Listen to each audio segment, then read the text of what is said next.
So hello and welcome to the live stream.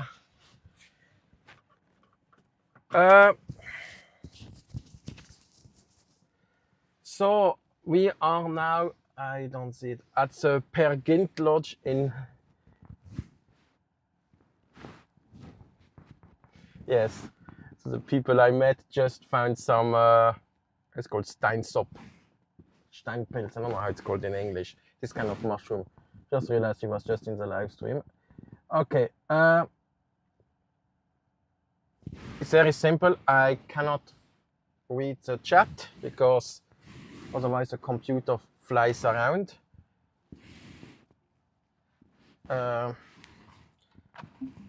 So it's good. Power, maneuvering thrusters.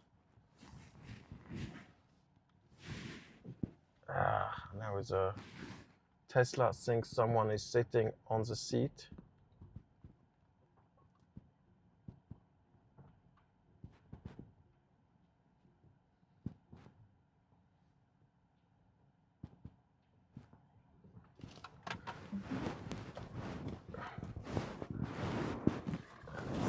Secure the computer.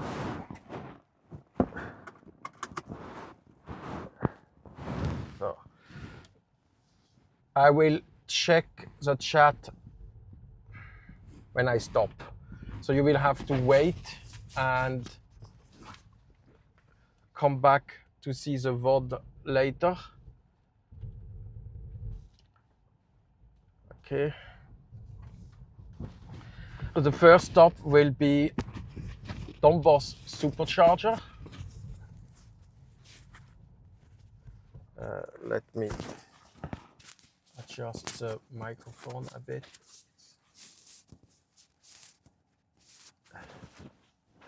Yeah.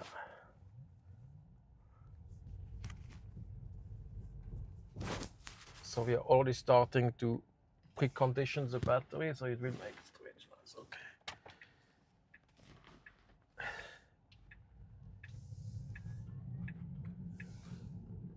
Full power ride.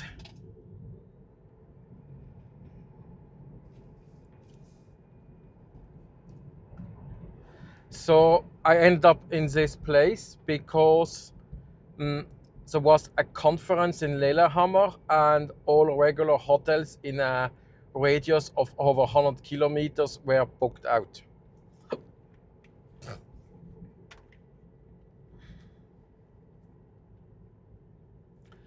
So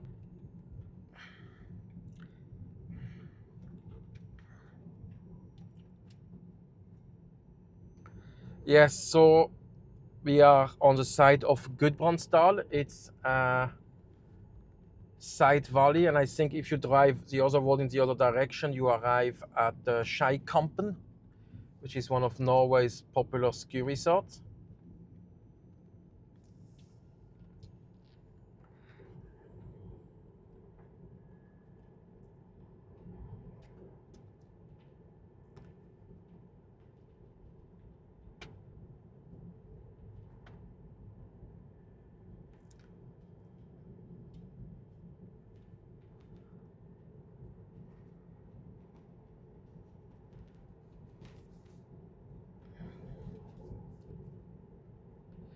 So the room was very, very, very cheap with only 500 kroner.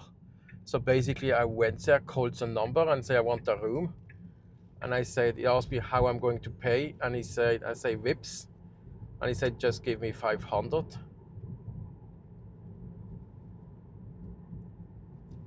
Very good price.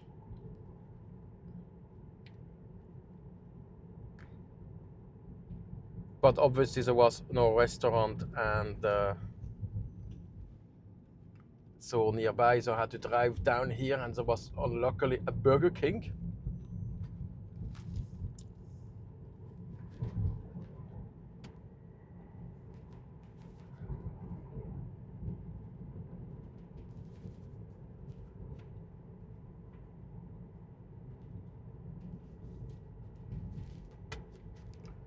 It's excellent weather. Unfortunately, it's a driving day and not a filming day.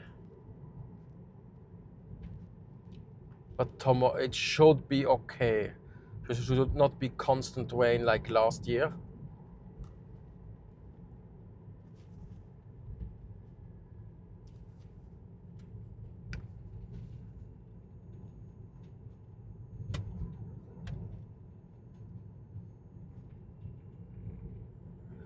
Oh, what happened? We only lost 2%. It should charge, not.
So now we are arriving at the bottom and then we are back on E6. I'm not that familiar with this region.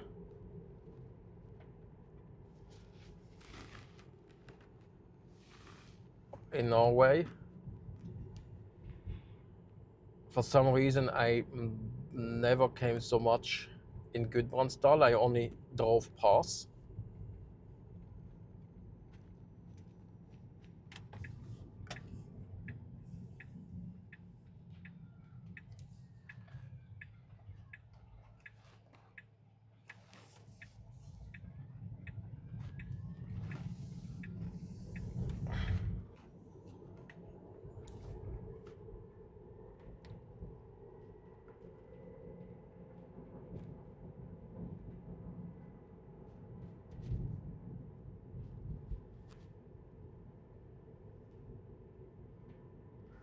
So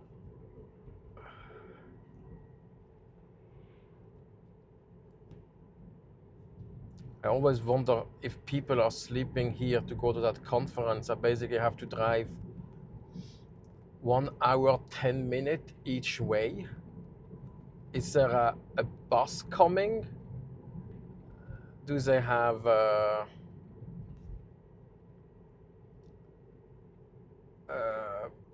taken a car? It's a good question because I don't think businessmen are going to drive their own car all the way and spend days renting one. Maybe.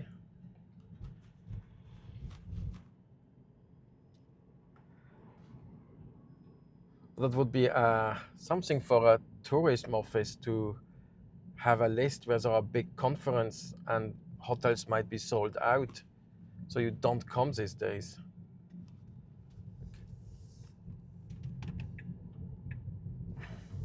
This was Burger King I was yesterday.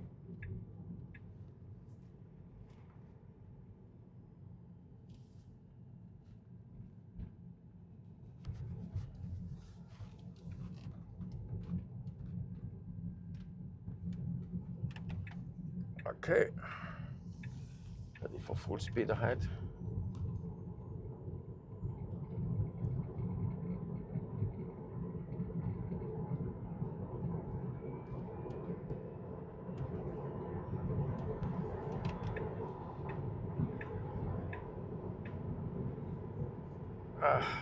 That's so illogical. Why do you make 2 lanes here and not where we enter? With the bridge was cheaper to make it smaller. But obviously here they built a bridge which spans over the both lanes, activating autopilot. So lower down was I passed yesterday, but there was also the Tretten Bridge. And Tretten Bridge is infamous because it was like a wood bridge and it collapsed. So there was a truck driving on and it just collapsed. And then for the people living on the other side, it was really not practical because they had to drive huge detours just to get to the main road. And then I think last year they opened a provisoric bridge which was still standing there, and the first person allowed to drive over to inaugurate it was the guy which his truck which nearly died in the bridge collapsed. Basically said on TV that's the best thing to get over your fear. And the problem was that this type of bridge was then constructed several times over Norway. So they had all got closed and analyzed because it was a modern wood bridge. And here we have a motorhome convoy. It was only 2. It looked like several. And now we have to adjust.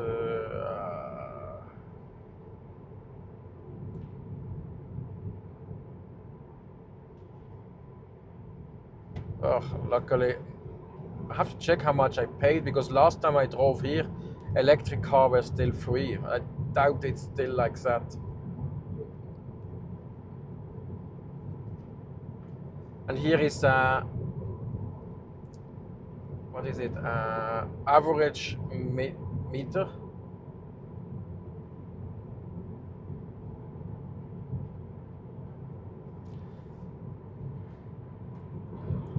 So now I've seen this year a lot of motorhome come from a company called just roadsurfer.com. I need to check them what they are. Yeah.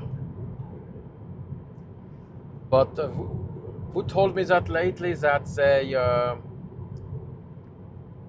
renting one? They think it was not really worse because they had to park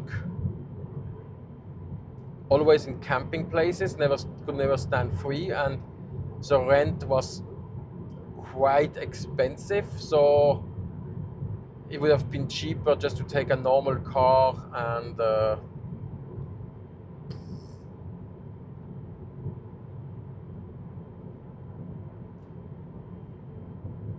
go to hotels or these camping huts.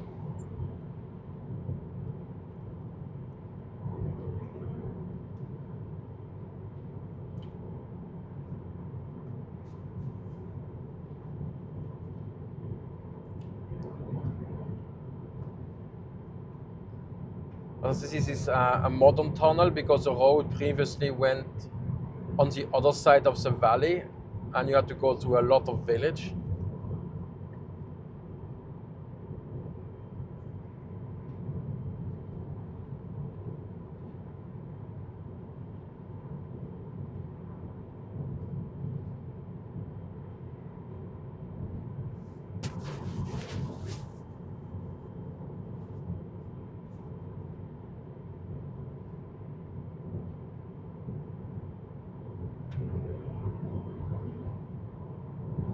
I hope to have better coverage today because I'm sticking on a E-road.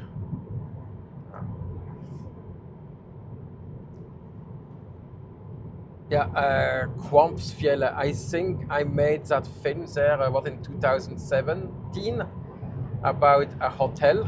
It was called Rondablick.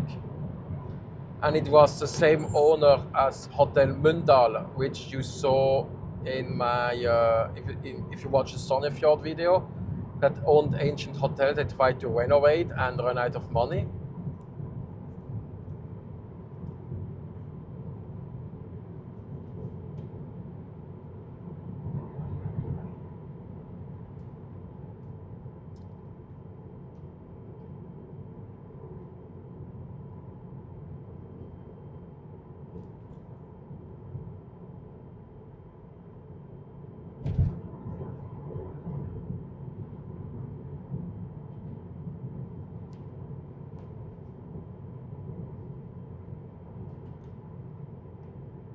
Okay, that's something I wrote wrong in my, or didn't mention in my driving advice. If you have the signs only on one side, then it's a reminder. If it's on both sides, then it's a new speed. That will be updated in the next version, but people have voted in the comment. I had that script reviewed by a driving instructor, but I think we just forgot it.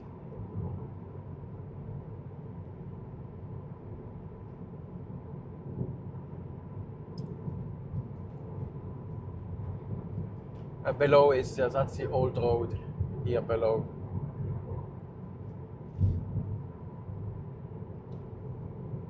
So, and where was that bridge, which was, I think that's higher up. Yeah, because in 2023 there was a flood here in this valley and it moved a railroad bridge from its foundation and it fell into the river. It was just sitting on the pillar. And then the line was closed for like a long time. But luckily, the bridge didn't suffer too many damage, so they could just lift it and put it back in place. But then another bridge got damaged by some flood. I was in Otta, because my colleagues took the train to Trondheim and then all had to do a bus for Tog.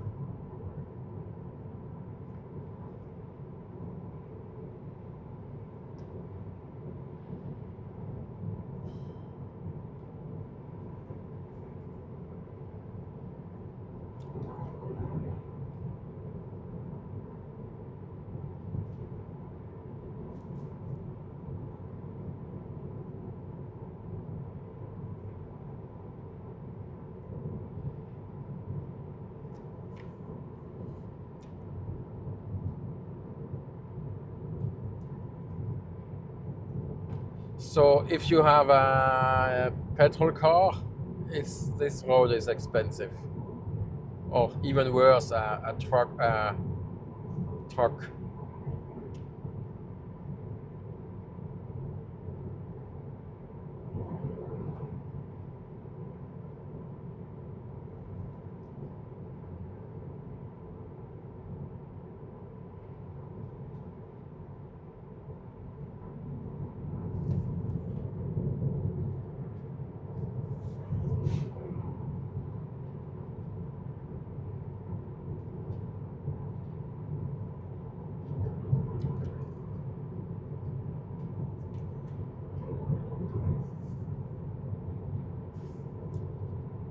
And this kind of bridge, that's for mooses, so that they can cross and don't come on the stupid idea to cross the motorway.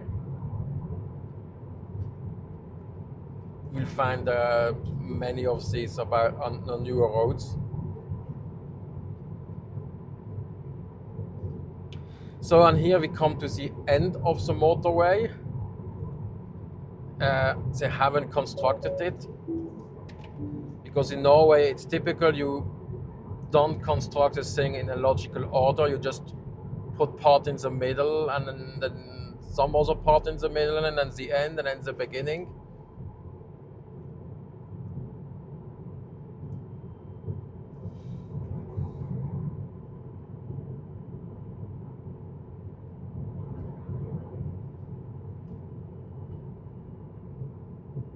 They're already prepared to have an exit here for the future, and even prepared to continue.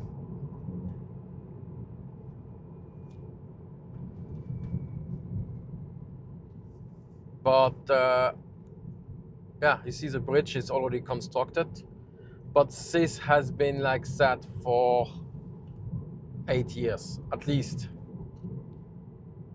or even more, 10 years. Yeah. And if you drive up here, you arrive at Randswerk, Heidal, and you go over Valdresveer, you arrive in Beitostølen.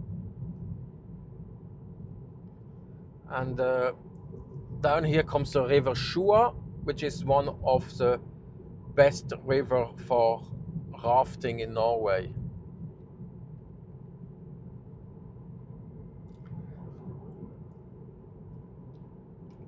It's yeah. As I read once on Facebook, there was an American asking, he drove past all this river and wondered why is it not constantly with people doing rafting and all these white water sports, and it's just that it's not as popular in Norway. There are some places where they do that, but it's not such a big deal as in probably other countries.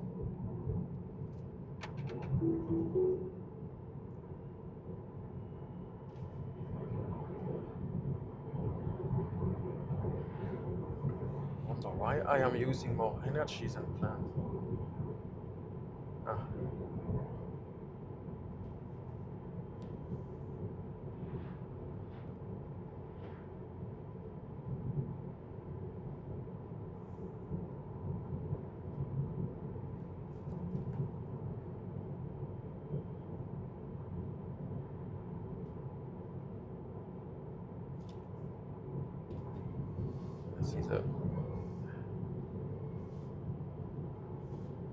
That's a disadvantage with these charging stations, and on a gas station you always have the bucket to clean the windows, and that's not a thing on charging stations.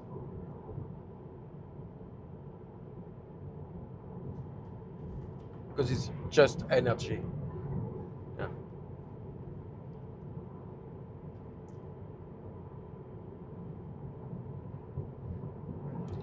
And I feel bad just to go to a gas station just to clean my windows, so probably you have to end up eating a sausage or something like that.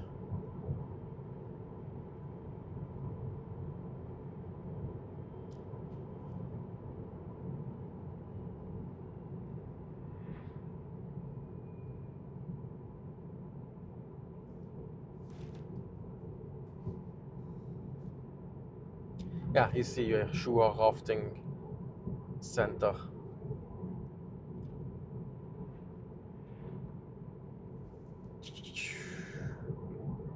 Klatterpark.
If you see a Husfleet, it's written there on the left side.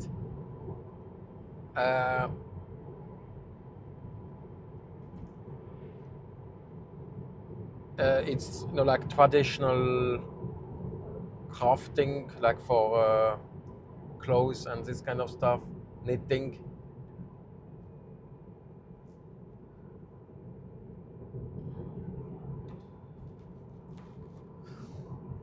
seems to be a camping on the, yeah, there is a camping there.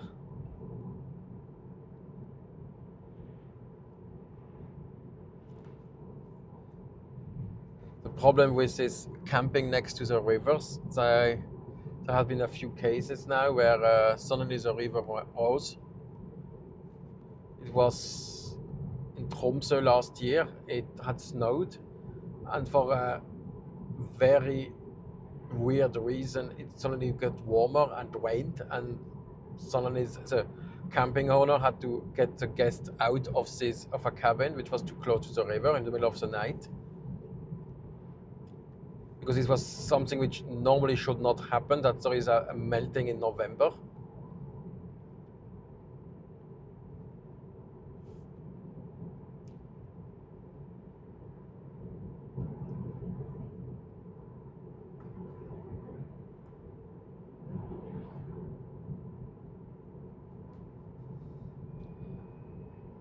They fixed the software because for a while it would not, the autopilot would tune down the speed but not tune up again.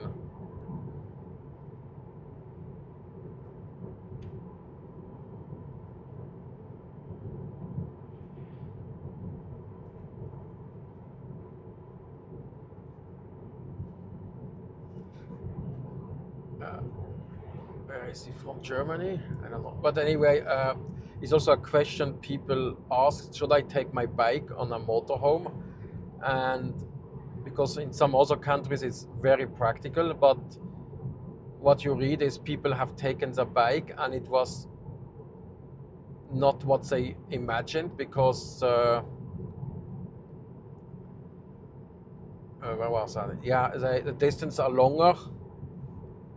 Goes up and down, and it would take way too much time to get somewhere. So they used the bike once and carried them during the vacation, which can be 2, 3, 4 weeks, and it's a lot of extra weight, and also it makes your vehicle longer, and you might end up on a ferry in a longer category. So now we are in Otta with 2T, and not to confuse with Odda with 2Ds, which is at the Hardangerfjord.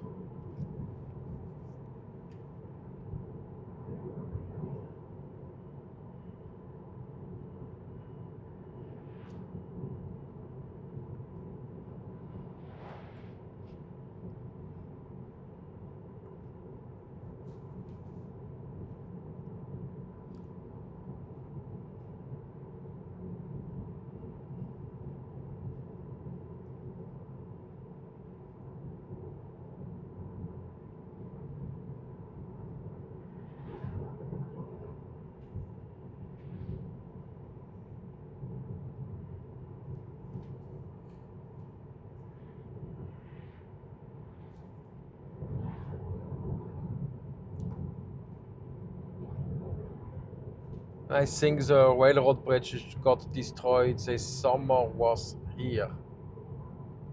On, let's make it clear, the right side, because I always mix up left and right.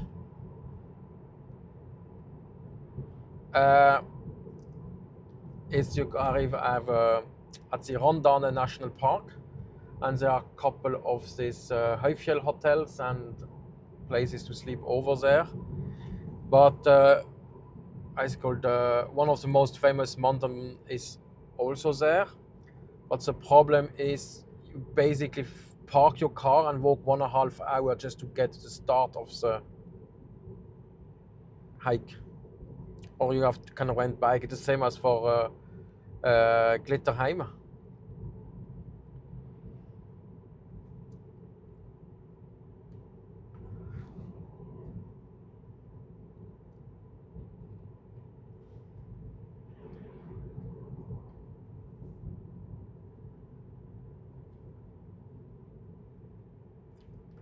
And up there you go to Lom and Stryn. So if you want to go to the Geirangerfjord, that's where you turn left.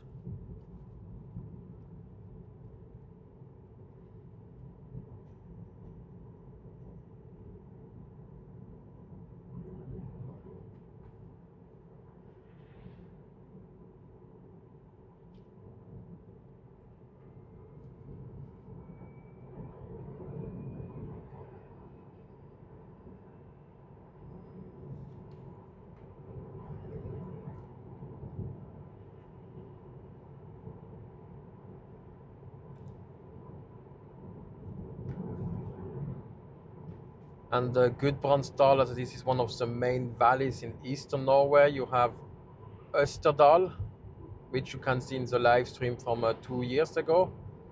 And you have Gudbrandsdal, and the next one is Valdres. Then you have Hallingdal, Numedal, and the other is not, yeah. I don't know how it's called. No, it doesn't have a name because it's not like a valley like that. And all have like distinct cultures and food specialities.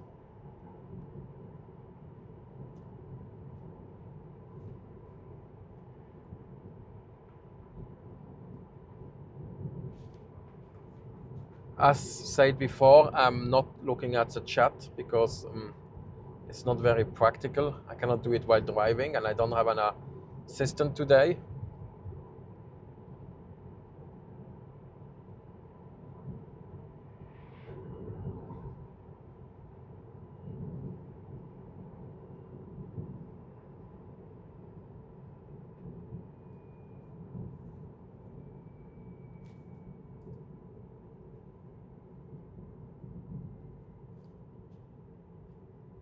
Trädrying Werkstead.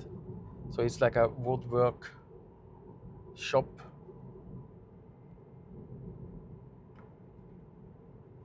Drying is like a lace. Is it?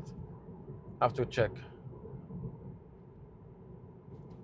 Trä is definitely wood, but also means tree. So that's very interesting that Norwegians have the same word for tree and wood, unless the wood is cut in pieces and piled in front of your house or hut, because then it's ved, which in other languages is more like called firewood or so.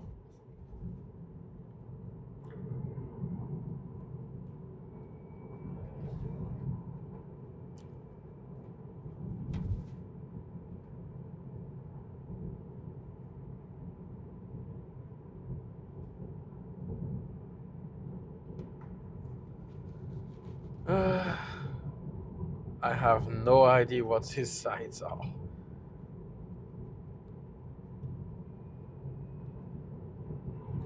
I should have put an AI to note down all the stuff, to put it into the Explore Norway app, because it's definitely something people want to know when you arrive here. And what the fuck is this one?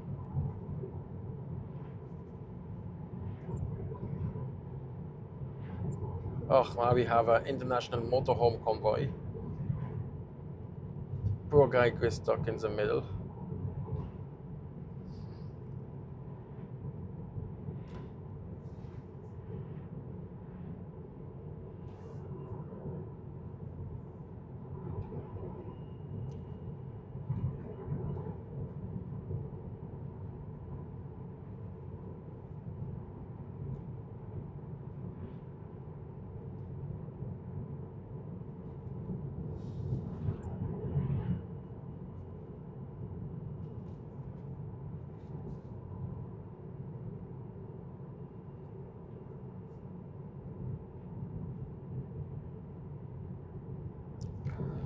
Ooh.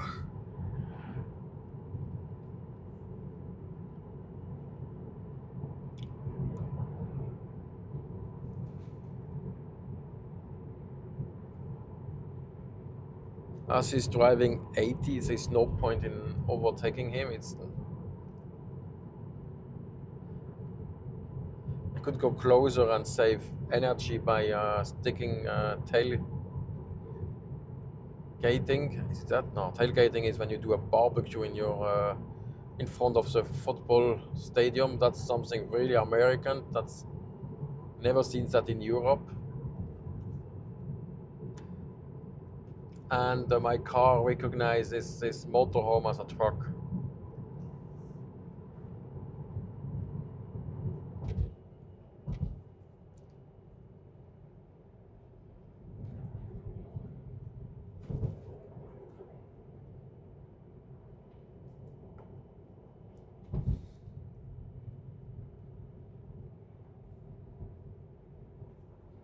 But if you have a very smooth road, you really hear the difference between a electric car and a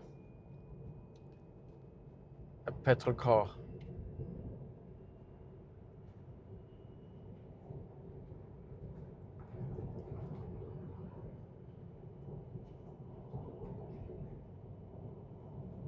You don't have this background hum of the engine.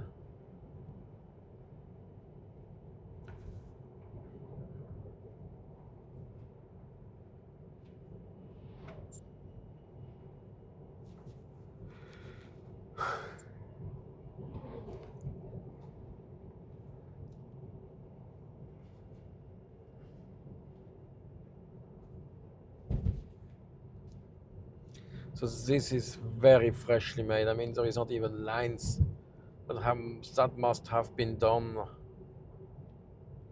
less than a week, I would say.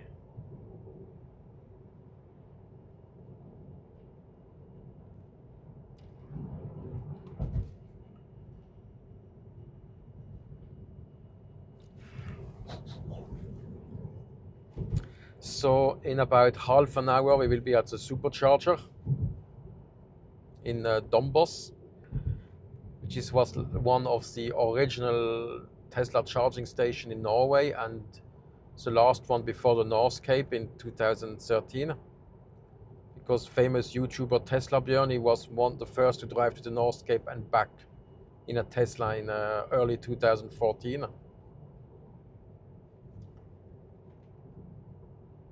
That time it was an adventure because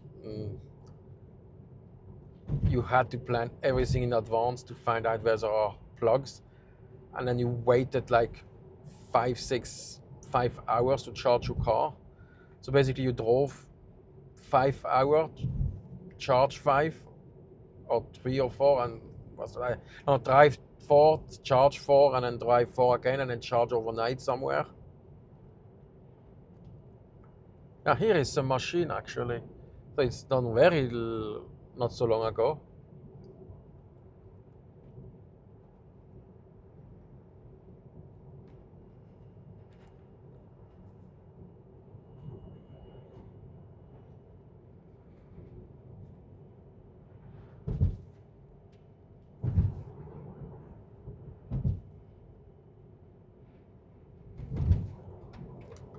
If you have seen the movie Troll on Netflix, that plays in this region. So basically the troll is awakened somewhere on Dovre, which is after Dombås, and then he walks down this valley and side valleys, and then arrives in Lillehammer, where there is a scene in the theme park there, and then he walks down to Oslo.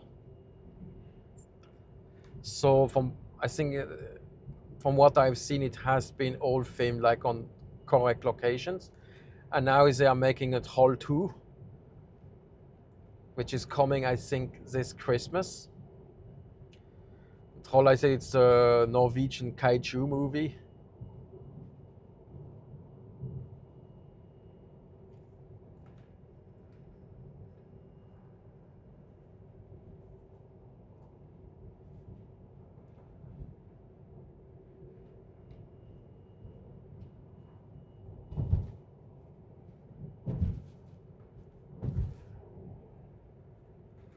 Vogo Sail, I think it goes also, you can go up to Lom through a back road.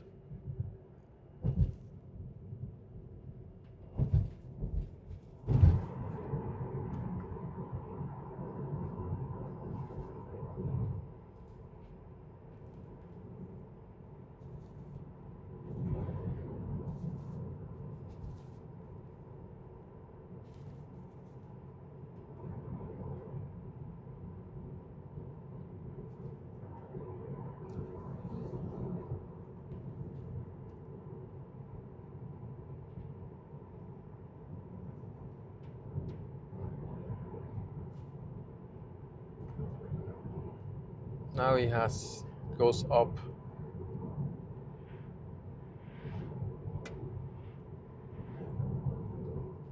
The problem is if this cars in front. I have to. Let's.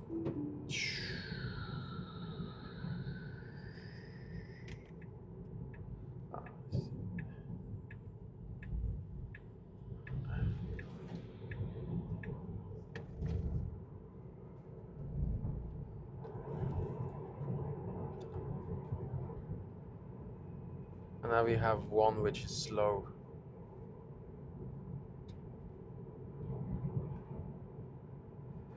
Because the one right in front of me, he used to drive 80. And the other was like at 60 now.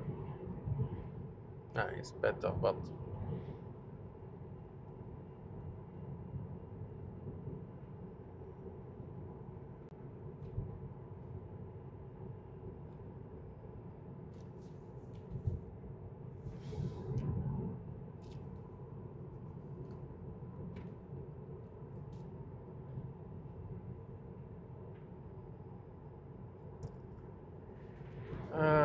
what's that?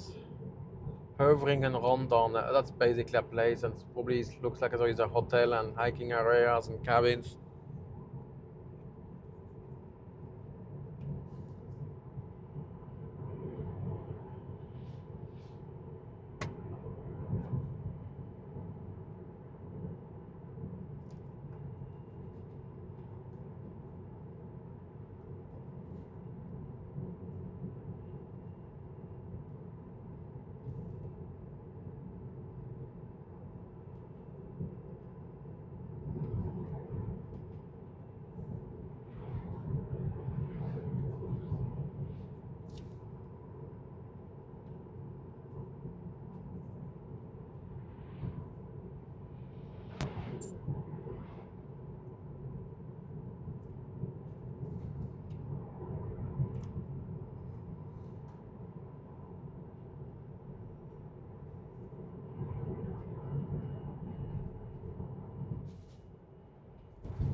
Ah, there is a train up there.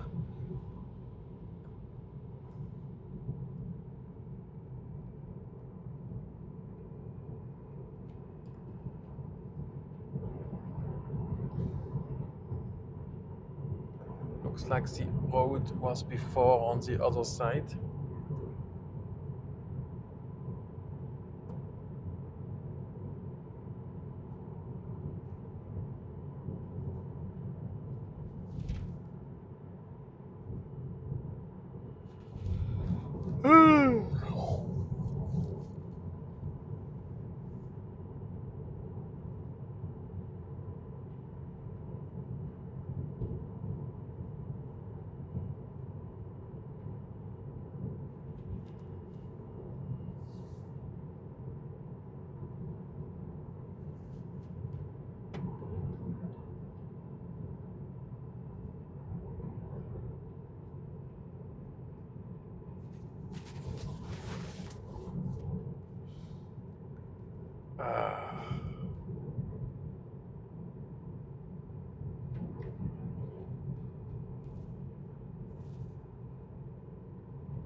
Now it's not possible to. There is again an average speed measurement.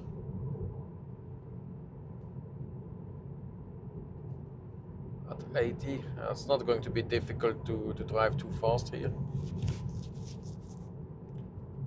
And here on the right side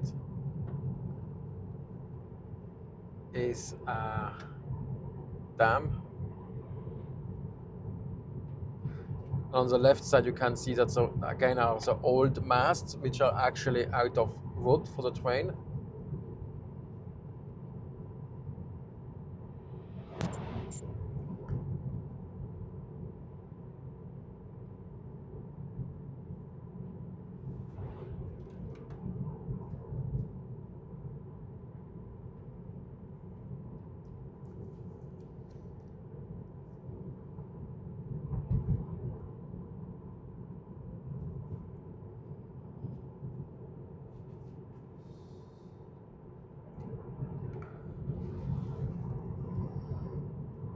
So we are in the Dovre commune. I think they probably fusioned several communes together. And in Dovrefjell you have the Moskos ox. And the Moskos are actually not native from here.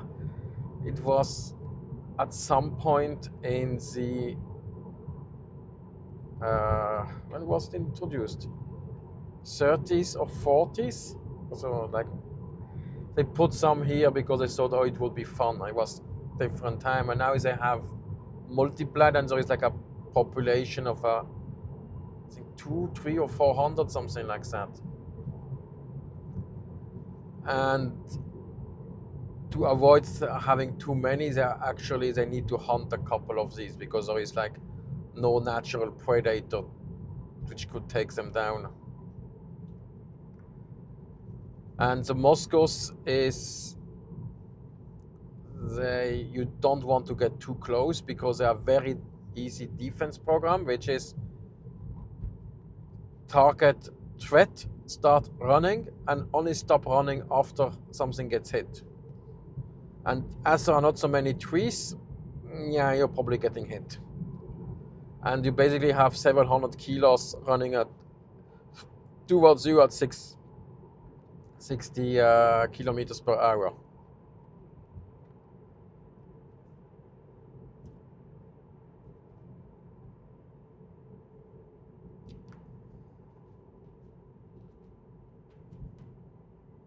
But if you want to see them, there are like guided tour. I checked the prices; it's quite reasonable. But you have to be prepared to hike several hours. And then it's mandatory to stay like 300-400 meters away. So bring a telelens, a teleobjective.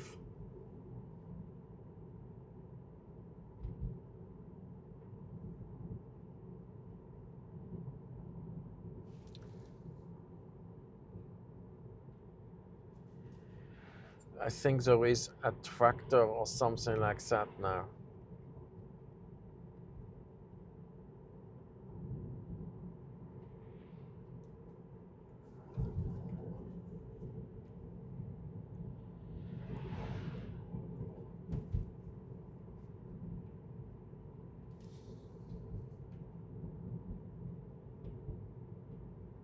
Yeah.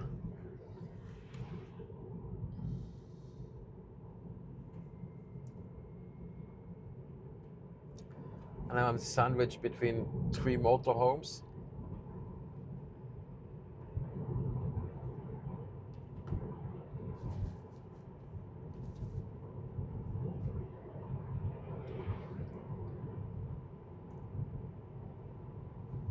Yeah.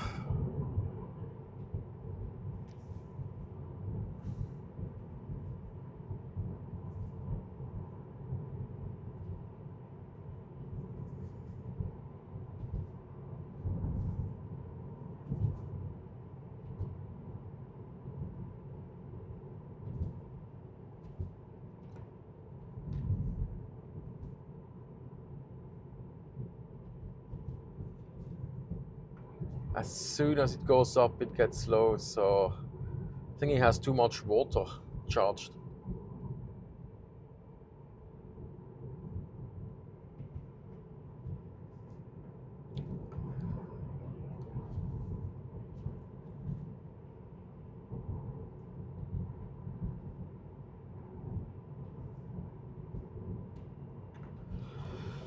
I'm out of idea what I should talk. I will check the chat in about 20 minutes, so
yeah.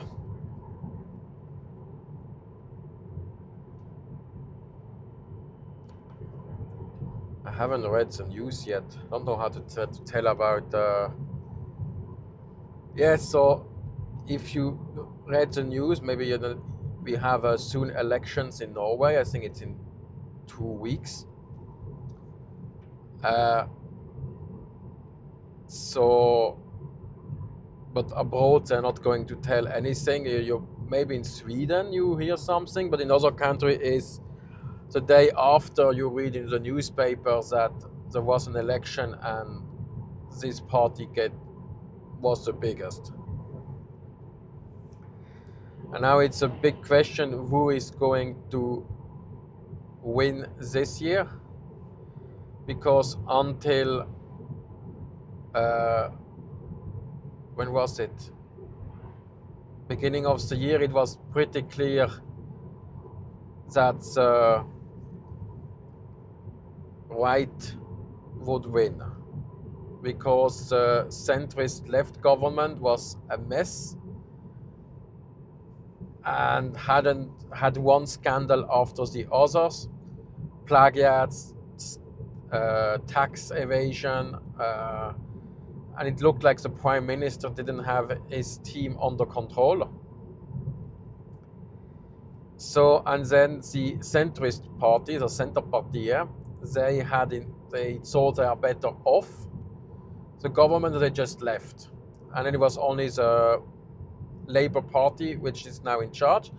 And the Prime Minister, Störe, he asked Jens Stoltenberg to come back. And as Jens Stoltenberg has a bit more weight than him and is more popular, still also above from also more widely popular, it basically all these scandals stopped, because I think the other people respected him more, and now they went back to like 30% from being at 17. And the other major party, that is Høyre, so basically translated right, and that was previous Prime Minister Erna Solberg. She wants to get back in charge, but unfortunately the more right party called Fremskrittspartiet, the Progress Party, is now bigger, but their leader, Sylvi Listhaug, is, let's say, quite controversial. So if she becomes if she wins the election, there will be she never really said if she's going to be prime minister or not, because they will need support from other parties on the right side to make a government, and the other parties don't like her because, as I said, she is a controversial figure. And Erna Solberg, she basically lost it because she's in charge of the Right Party for like since 2004. That makes now like 21 years, and that starts to get very long. So if they lose the elections, then she's done and probably will retire.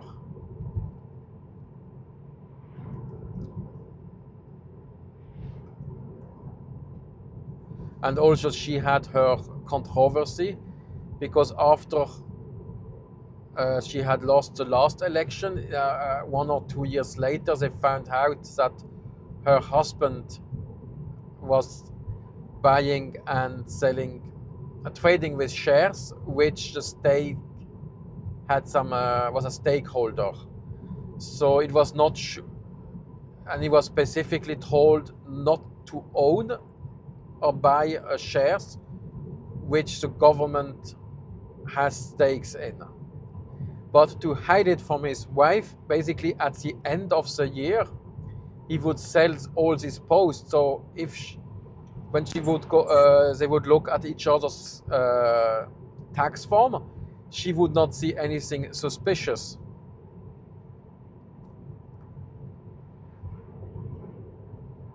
Yes, so that was the story, but then it was not taken too much serious, because he was quite bad at trading. He made less than the market. If he would just have bought a fund, he would have made more.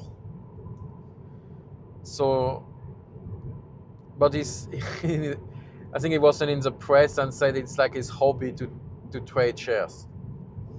He likes that.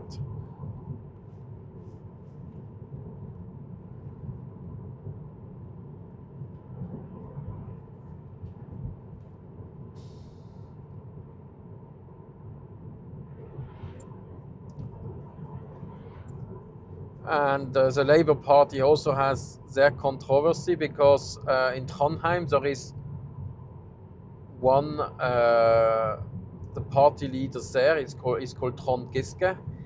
He was, when was it, 17 or 18? He got into a controversy with, let's say, not appropriate behavior with women.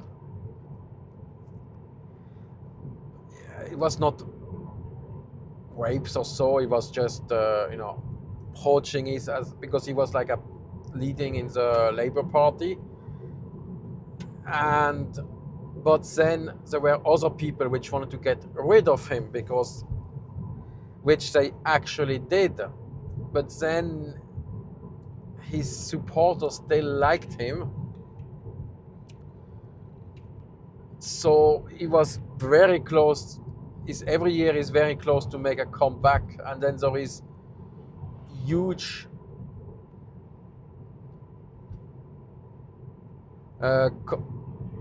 outcry from some people which want him out, that it cannot be that he's still around.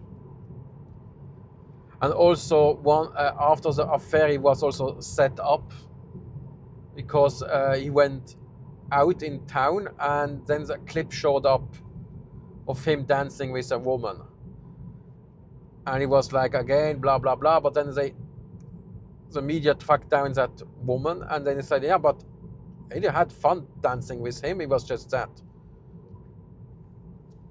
she was fully aware it was him. So yeah, let's see what happens.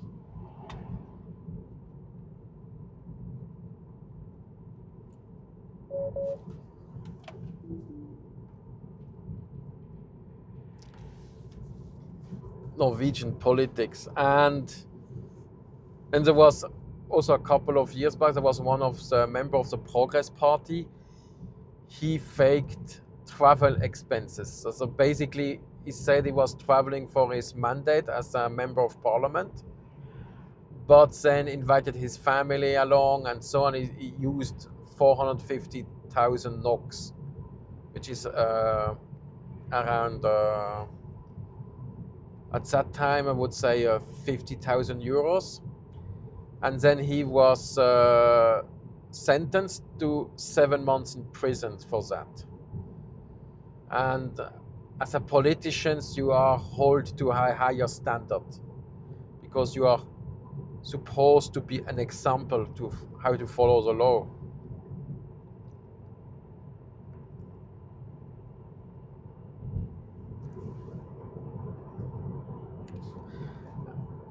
Yes, and in the same party there was also controversy. They had appointed a new person called Tor Mikkel Wara as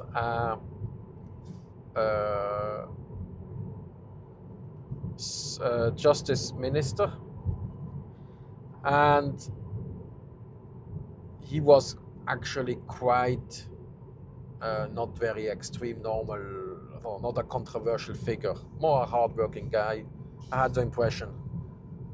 And then there was a theater in Bergen. They made a controversial play where they showed pictures of where several politicians lived, basically doxing them. And the wife of Tor Mikkel Wara, she absolutely got in a rage about that, to be hanged out like that on in a thing. And you had a classic Streisand effect that people started talking about that place. So she started faking attacks on her own house. And it went like for a couple of months, where she tried to blame it on leftish activists until they got proof that she was staging that. And then basically he had to resign from his post because of severe conflicts of interests. But I think he's probably back in I think he's back, it's on some list somewhere, I don't remember which province it is. But it was not his fault in this case, because he told his wife, just don't react and let it disappear, if I remember correctly. But you can Google Tor Mikkel Wara case, which I cannot do. I should have an AI agent doing that for me and reading the story.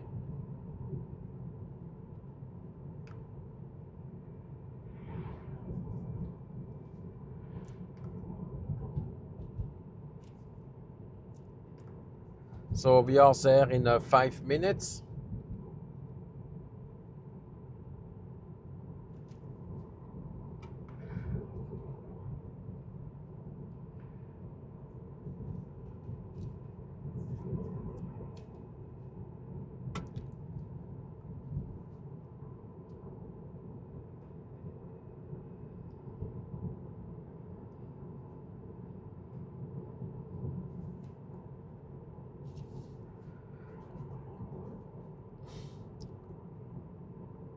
Grendehus. Or if you see places marked with Grendehus, Samfunnshus, it's usually a place for the community to meet.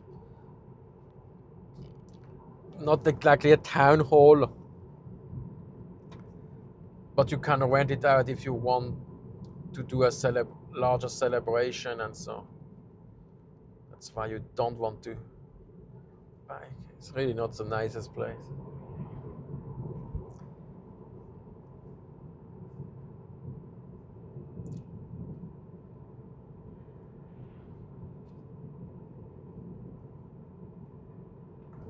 And you have also Flerbruks Hall, that's like a multiple use hall, which can also be used for sporting event.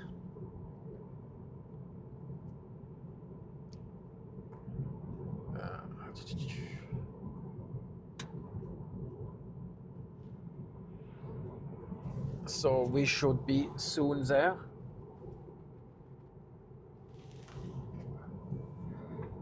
It's 2.3 kilometers.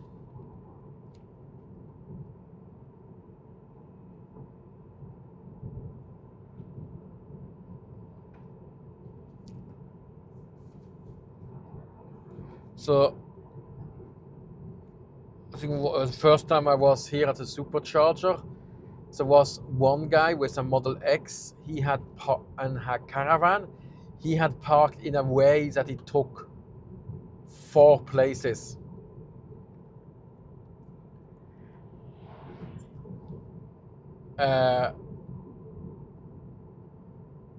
So because he was too lazy to decouple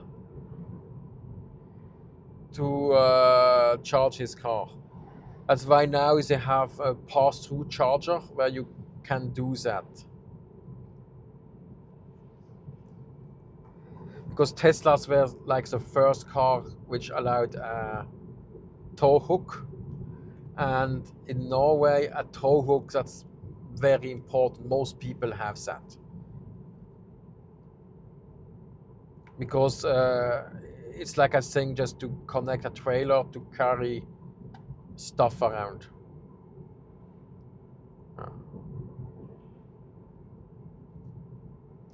So, and now we are arriving in Dombås, which is like a crossroad, an important one, also for a railroad node, with a train going to Åndalsnes from here, so the Raumabahn.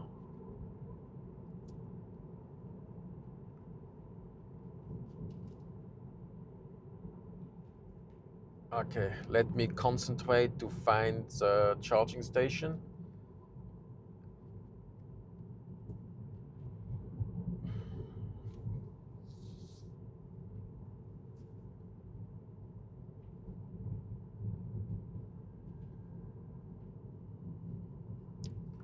Somewhere there behind the Frisch's cafeteria.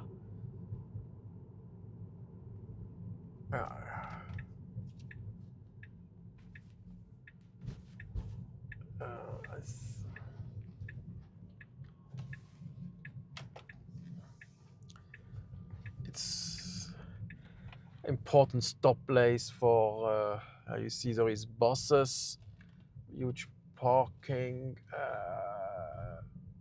several restaurants.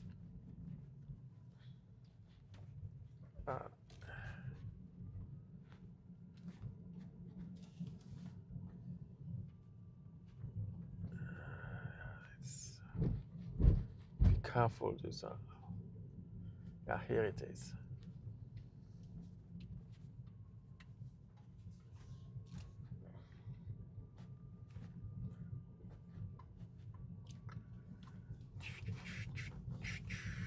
It's not so many people.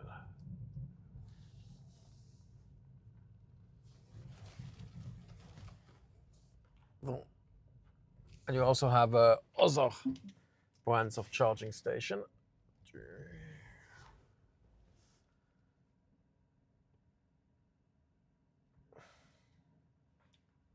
To go more back.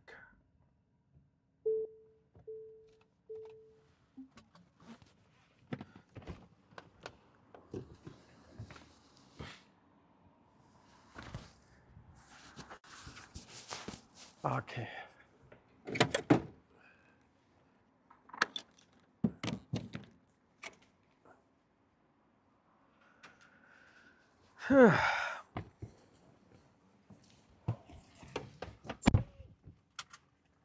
Let me check the chat.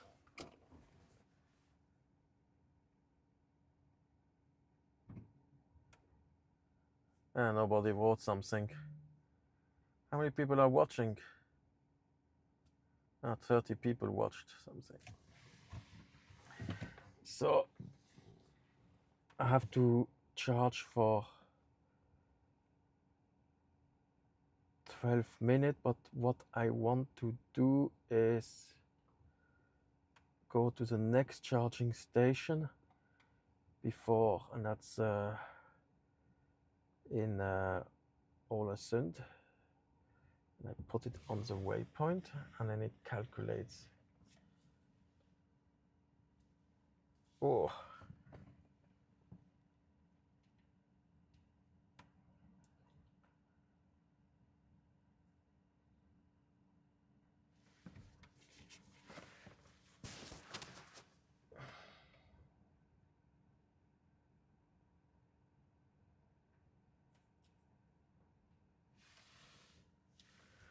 So we are charging now.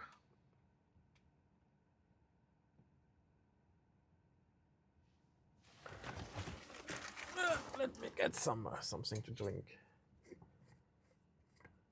Yeah, it's an old supercharger, so it only charges at 150 kilowatt.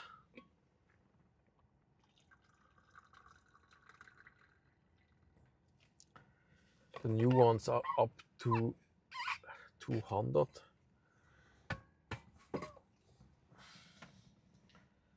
So I need to be here for 5 minutes. Let's see what is it.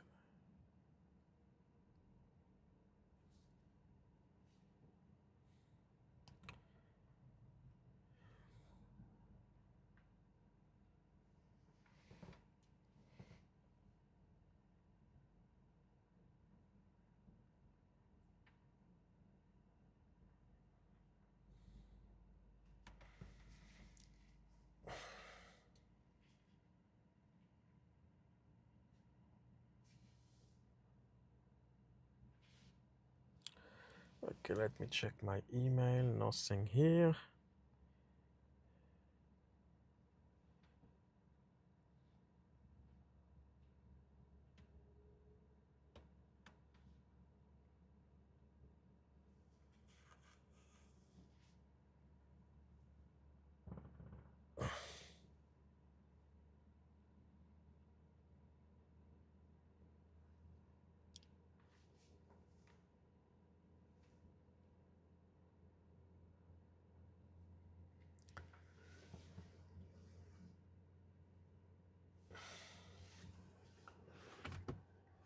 Let me check how it looks on.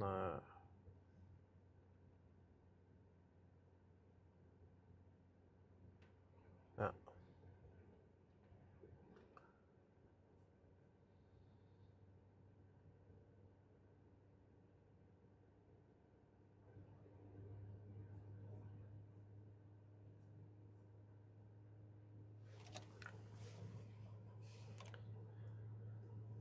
So you're putting a lot of energy when fast charging a car. So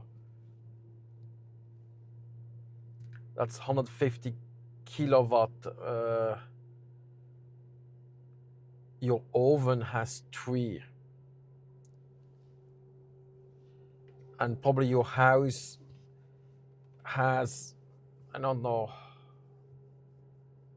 60 ampere, and now we are at 200. Yeah, it's an insane amount you put in, and so it's a reason why these cables are so thick. Otherwise, they would just vaporize. It's quite cheap today. So now I'm still arriving at the supercharger in Ålesund with minus 13. That's not a good idea.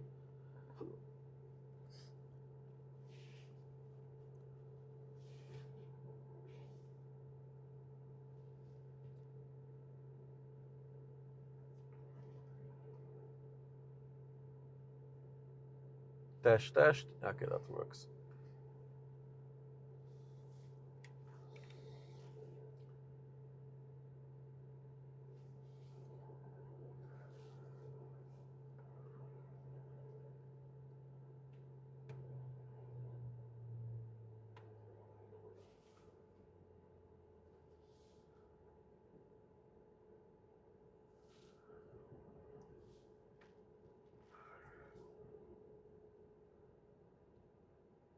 the car charges the fastest between 10 and 60%.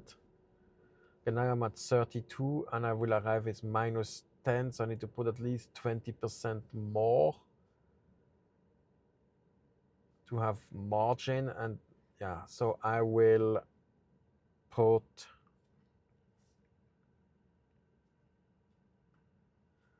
I need to go at least, it will tell me when it's ready, but I need at least to go to 50%, I think.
Coffee. Oh God, I'm a tea drinker. Sip of tea, like how's it called? Biffa plays indie games. Oops, an autosave. Let's have a sip of tea. Ding ding. Yeah.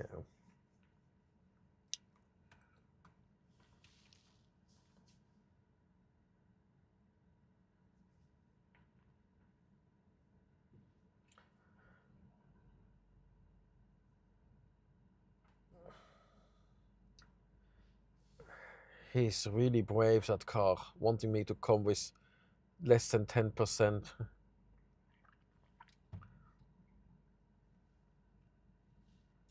But now, I mean, if you get stuck, you don't have the problem of heating. Because in winter, if you would drive over Dovre, it can be colonne sharing. So I would charge here at least 90, not even 100%, just to have enough margin. Can you get stuck so you can run the heater for a day? You have to obviously you have to isolate all the windows to survive. I think the tractor we just overtook before just passed by. There's another.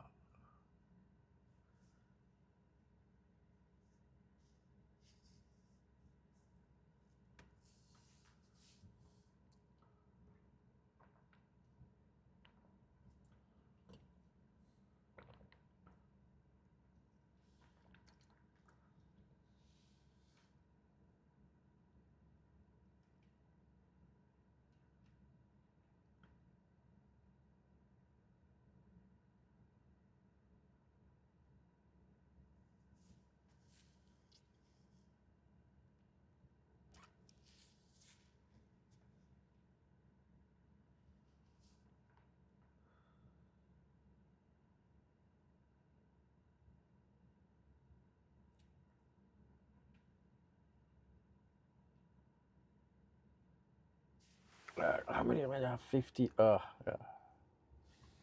So my car, according to the system, already lost, since I have it, 70 kilometers of range.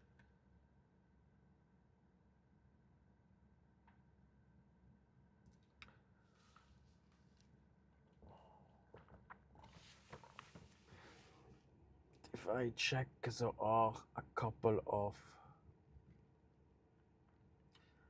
there are several superchargers along the way. Okay.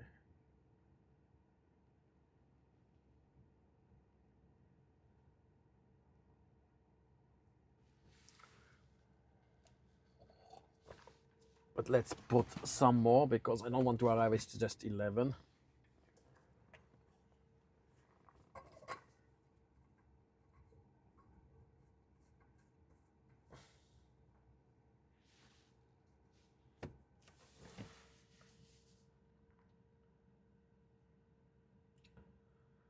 Because charging a car at this speed is a real technical challenge. It's better you charge it slow. It's better for the battery. So, but I don't only use this kind of charger when I'm on a trip, and that's like 2-3 times a year. So.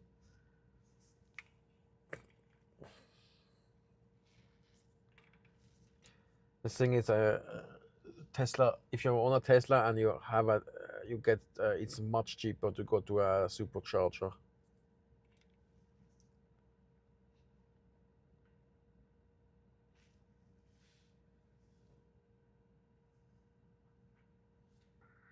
It has been common of lots of other brands charge there, because yeah, if you take the pass for 129 a month kroner, you get basically half price. So if you travel a lot, it's actually worse. And the advantage with to Tesla is you have the sites are usually big, like 10, at least the small one have like 10 stalls, and the big one like 50, 60.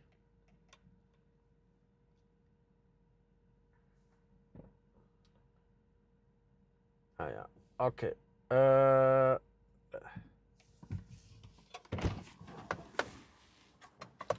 It's finished.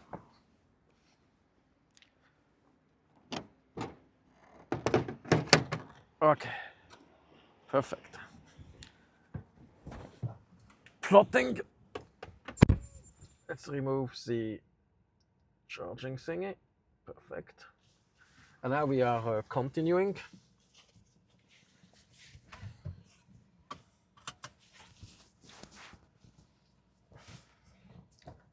Okay. Activating, and let's go forward.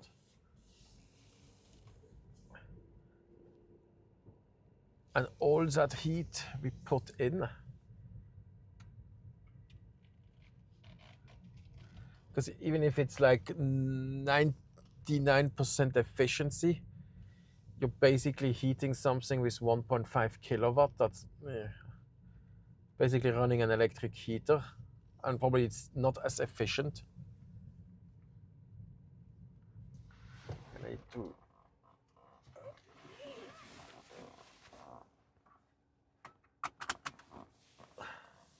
secure the computer.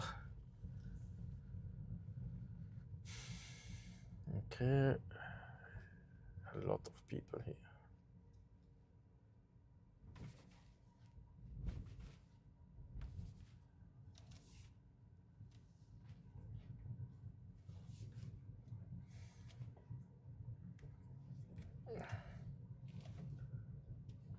This is if you are on a bus trip, you're probably going to stop here, it looks like.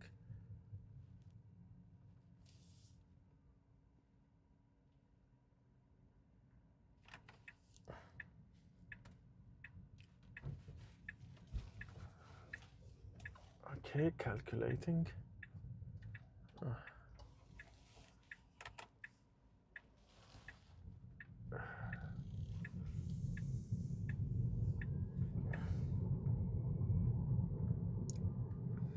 So now we are changing from E6 to E136.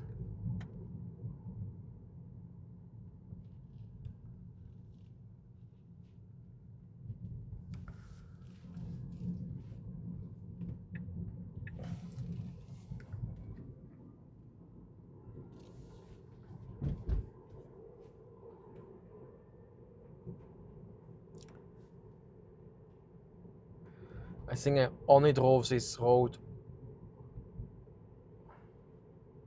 completely once. I might stop along the way to take some pictures.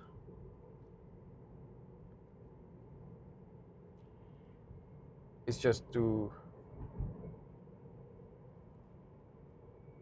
have some stock footage.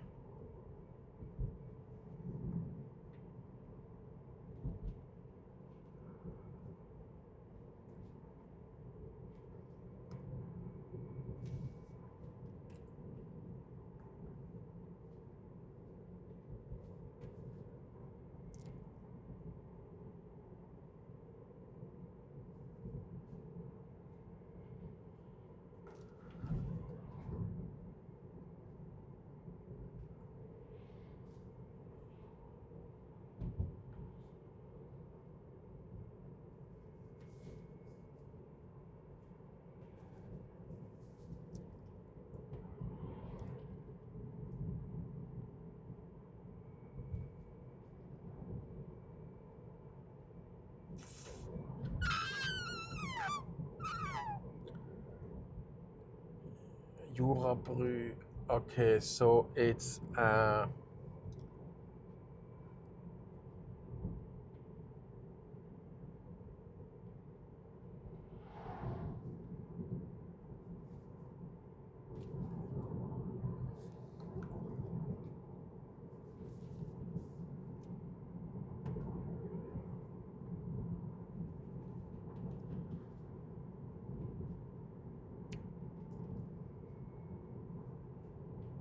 it's up there.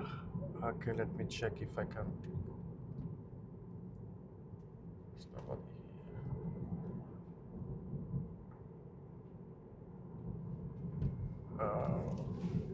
here. You don't see it from the street. Yeah.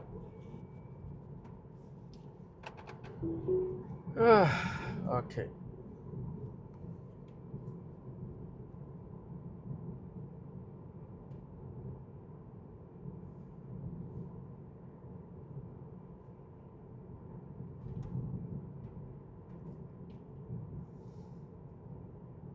There seems to be a construction site or something here in front because it's red on the map. I should see it now. Oh yeah, there is some construction.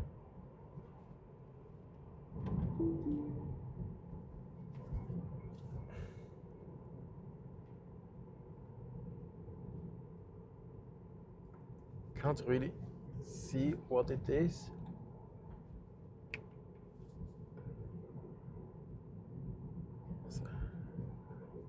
Okay, get some sign.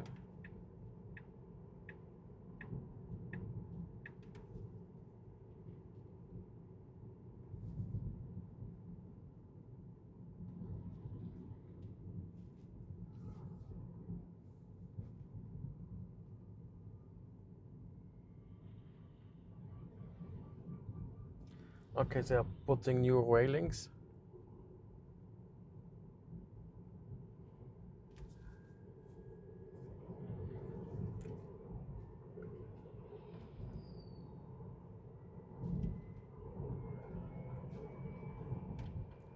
So there is also that train. It's also an interesting story. Is this year it's a complaint. Oh, before we could build all these trains in Norway, but then they mentioned it that yes, but you know that for building the line between Dombås and Åndalsnes, Norway used 1/4 of the total state budget to finance that.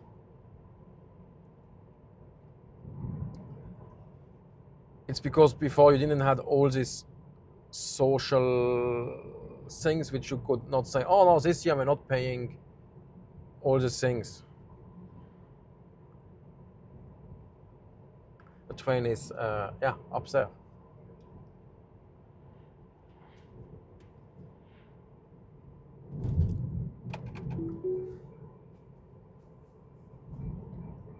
Because if you would use 1/4 of the state budget, that's, yeah, not a problem to finance it. If you don't pay for anything else. But let's say using 1/4 of the current state budget is, on a project like that, would be, I don't think it would be done. Because there is they want to build a train from Fauske to Tromsø, and I think the price tag is at 500 billion NOK. And because basically you have to build a train over parts of Norway where nobody lives, with extreme climate and extreme things. So you would either end up having to build the deepest tunnel otherwise, or the longest suspension bridge. And at this price tag, they calculated that even with a return on investment of, how many years they calculated it? 100 years, they will still not get return on investment.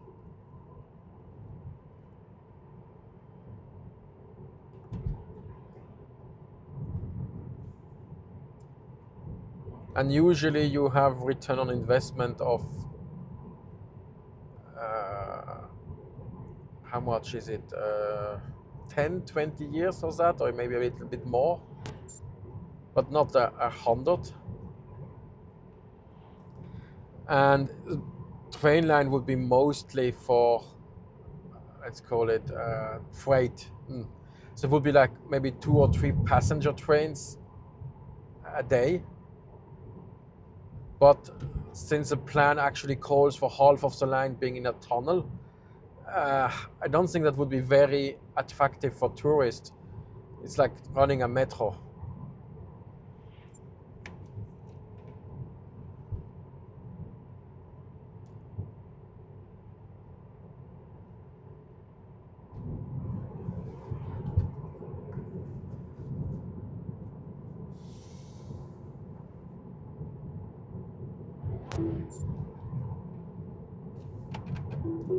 Oh, again.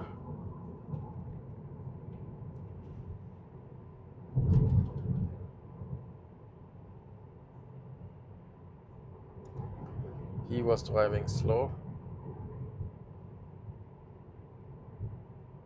Okay, a tourist maybe.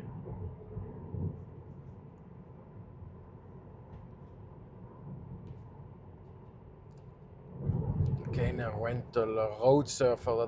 That's a rental company, and he's from Wiesbaden.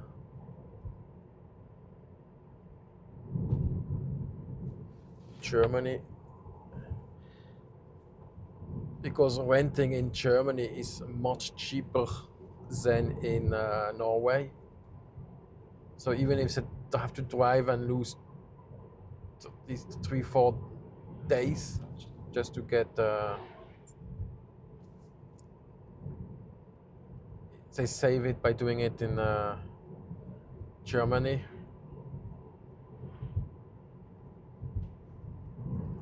Because when I read the Facebook groups, I have the impression that most Germans want to come with a motorhome to Norway. And last year, I cannot find it anymore, there was an ad by one of the big ferry companies, and they basically said, come to Norway with your motorhome where you have the right to roam. Which obviously doesn't count for vehicles, but they were selling you the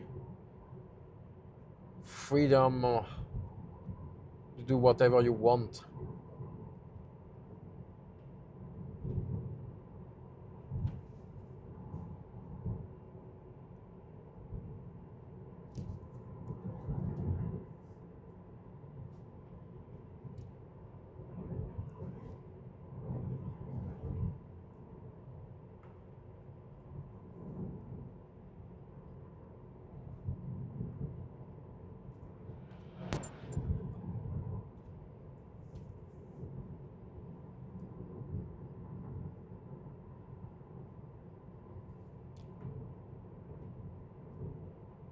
So it looks warm outside, but it's actually only 13 degrees.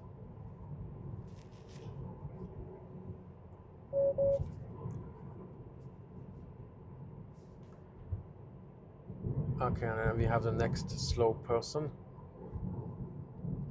It's again a tractor. I think it's the same guy with his tractor egg machine. So a tractor egg in Norway is when you make a huge hay ball and you pack it in white.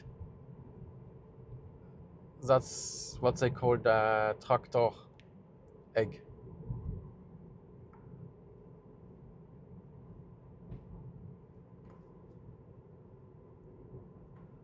It's quite funny.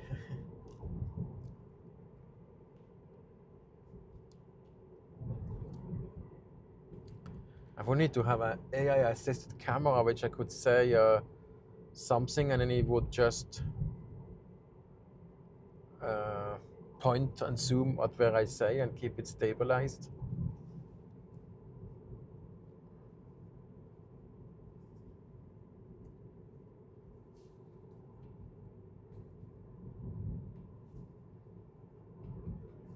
Yeah, still selling fuel here.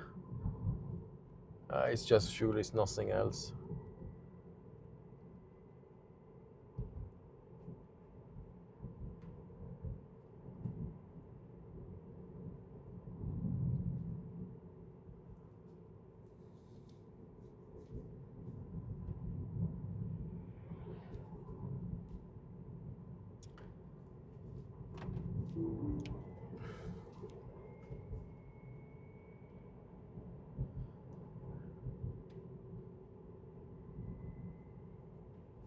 Supposed to drive 25, that's 0 N.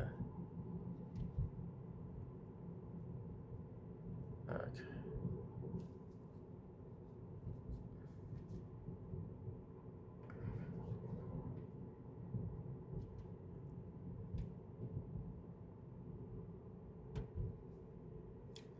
So an interesting story was a friend of mine, or two friends. One had bought a Tesla and let the other guy test it, and then he had to overtake a tractor. So he did it like he would do it in a petrol car. So he just pressed it and then wanted to move to the other lane. Unfortunately, he had underestimated how much a Tesla accelerates, and he basically nearly rear-ended the tractor.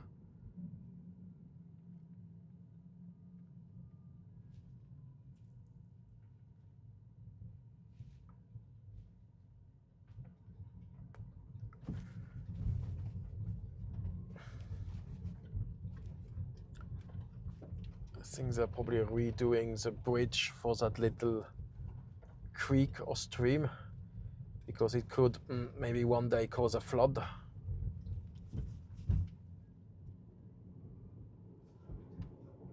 Okay, now we are back at 80.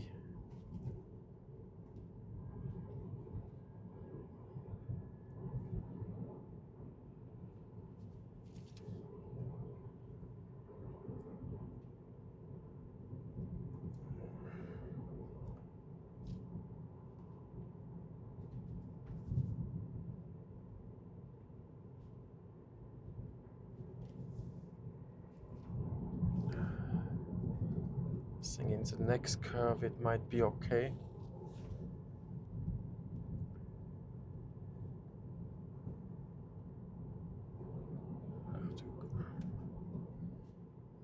I don't see a shit now. Now we do it properly.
Hutter.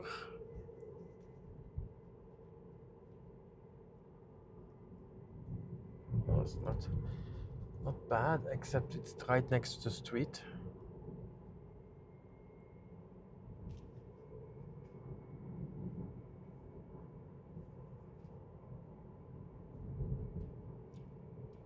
So now.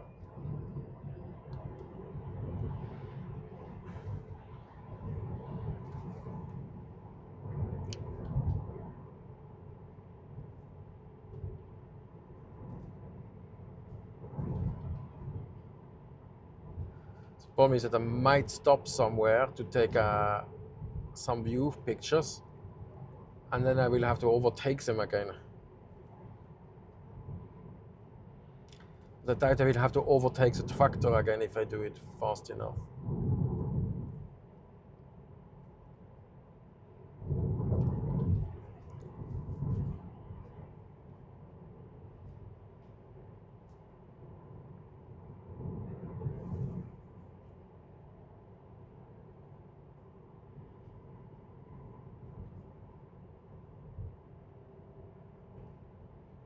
Reflektionshus probably means you have to reflecting, but in a psychological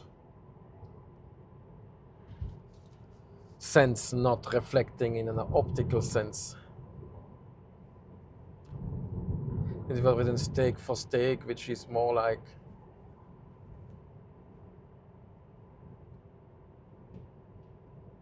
in sense of step by step.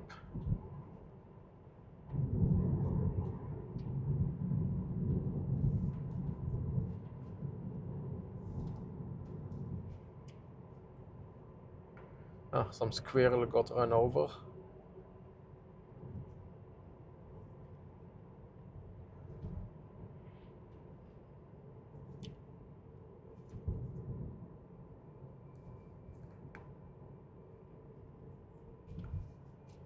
Okay.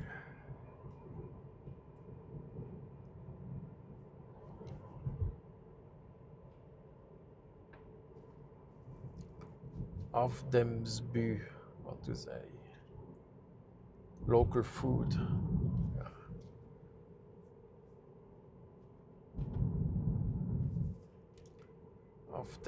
Probably the place here, and Gård's history. It means Gård is a farm, and history is as I make cheese. How is it called in English?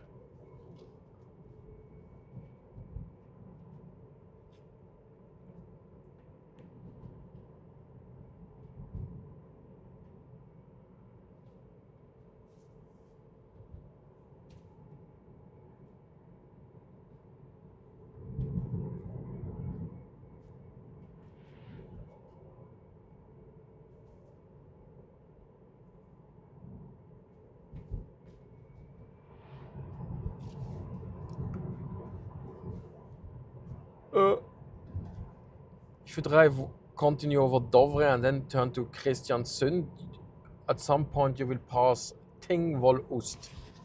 And Tingvollost, they won once the cheesemaker championship for blue cheese with a cheese called Kraftkar, means like strong boy. I tried it. It's just I don't like blue cheese. And then last year was it? They had a cheese world championship in Trondheim, and the problem was, a scandal was that they brought I don't know how many kilos and kilos of the best cheese in the world, and very little was eaten, and then everything had to be destroyed. And it was a huge outcry. How can we throw away that kind of food? But I think what happened, this cheese was probably imported outside troll quotas just for this championship, and selling it or even giving it away in Norway would just get a low the tax authority would custom authorities would not allow that. But when you have as a political point, to reduce food waste, this is exactly these kind of bad examples. Obviously selling, we could not do that, but you could have made I don't know, probably was also lying too much around and was not obviously breaching some other laws. So at least you could always, our cheese should hold.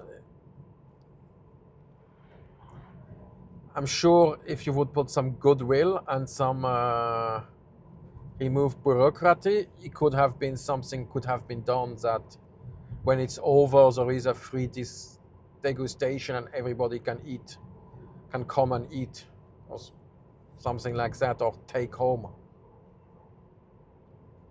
Because probably you would find a couple of hundred people which would just come, and then it's not much per person probably.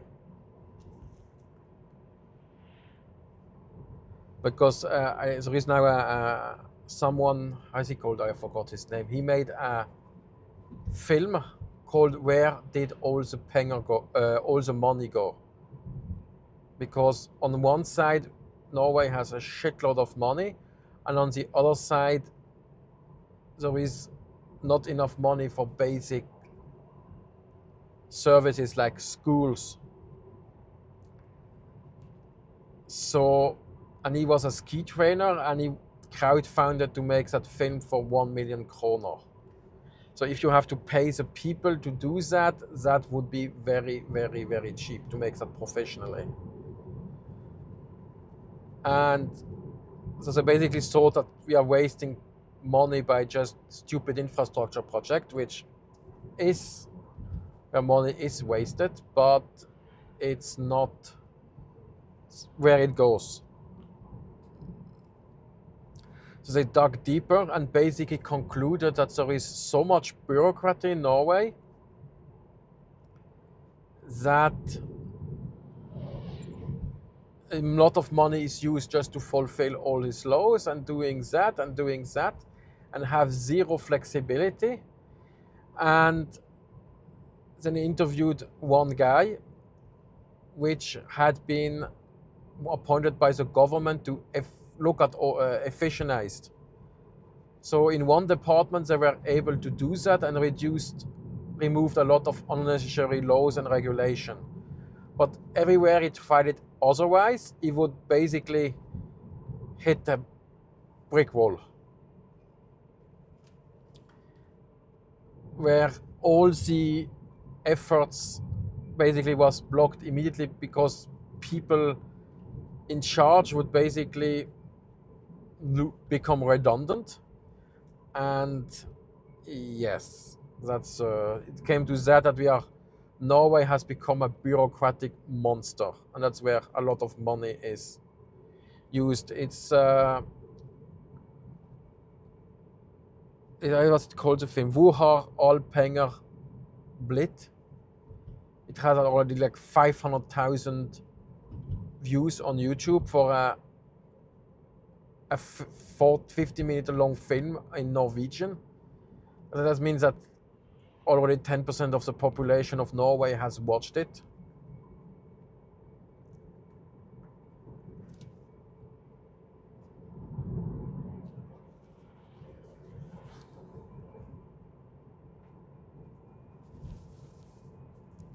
Okay. If you see these signs, that's where you can stop. Let's see if there is a nice viewpoint. There's someone behind me.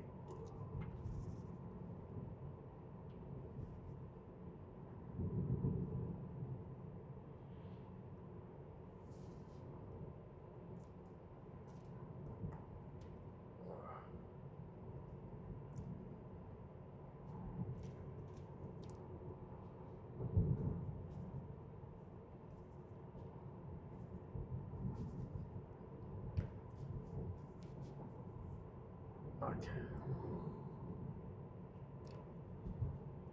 And then another interesting Norwegian YouTube channel, how is he called? Einar? Yeah, he's basically a guy from Tromsø which tries different jobs which are important for society, like garbage man. What did he try? A snow plower. And then he had to be the guy giving the fines for wrong parker. This was quite an interesting film because he wanted to convince the clerk not to give so many fines. But then he really realized that the people were just, if they would stop giving out fines, the city would sink into chaos in a matter of days.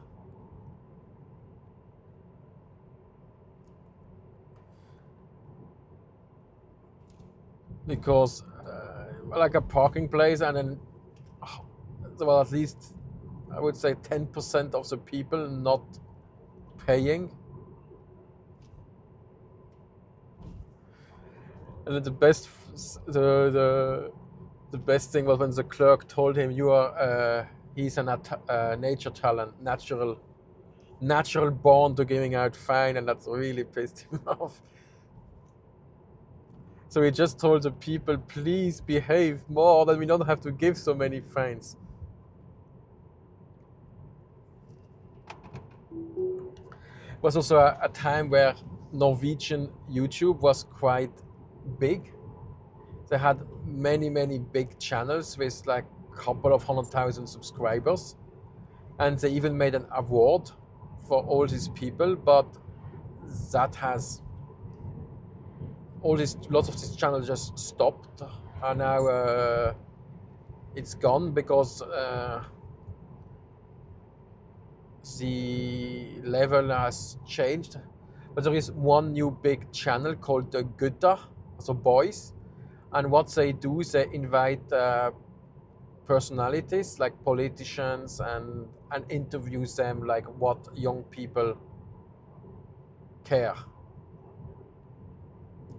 So they had the prime minister there, and yeah, but they try to ask. I should watch it once. But obviously, since everybody goes there, it must be quite good, because otherwise it would be ignored, and they have a huge following.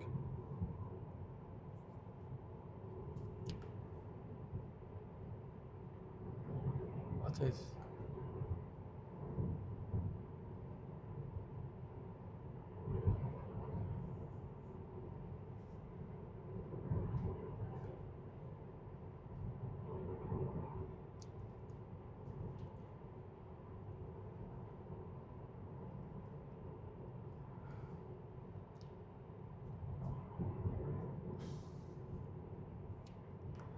And there was another influencer, she's called Helene Mu, or also runs as Helene Mure on the YouTube. And she does also traveling Norway, but she started as a van life channel during the pandemic. And interesting is this year she has, let's go back, she has 1.5 million on Insta, and she lives on Lofoten, I think. Yeah. And then she posted a picture of some remote D&T cabin in Lofoten, and then was shocked that it was run over by tourists in a very, very, very short amount of time. It's like weeks or even less.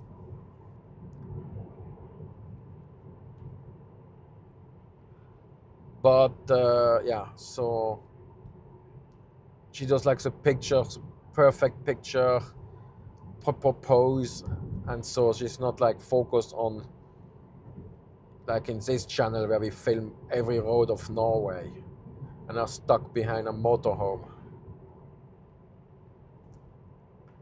and visit every weird place you never heard of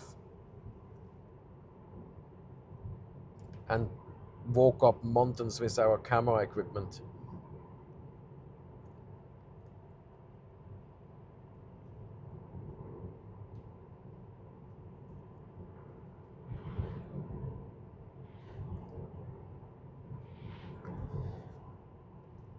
So back to the railway, on the lower part it's now sold as the Golden Train, basically as a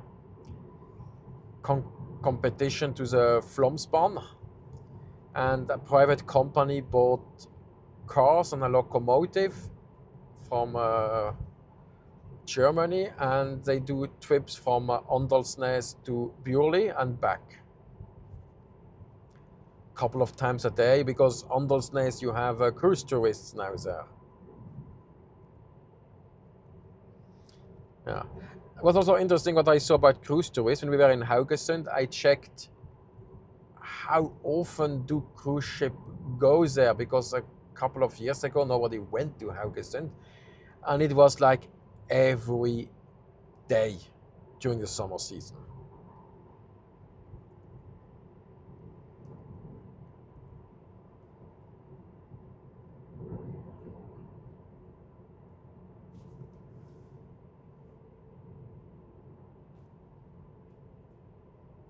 It was every day there was a cruise ship.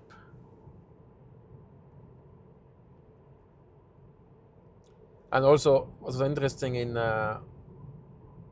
Haugesund is they it's going to be in the film when I make it, and the story is they had a turf war between two hop-on, hop-off bus company. So you have two type of bus, and they look just straight and hop on, hop off, and there's a slight difference to which companies they belong. So I remember that it was something like that, but I had forgotten it was in Haugesund. So I had even noted down in my list of this story. Was so weird. I just put it on my list of interesting news story from traveling in Norway. So basically they had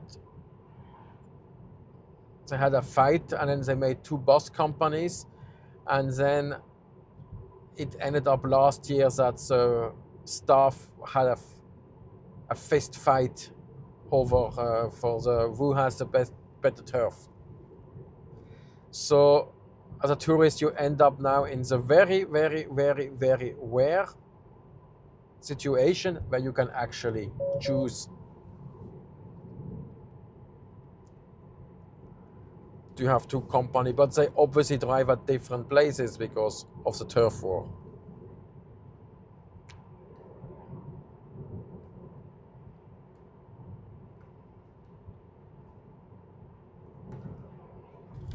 But still, it's a good story.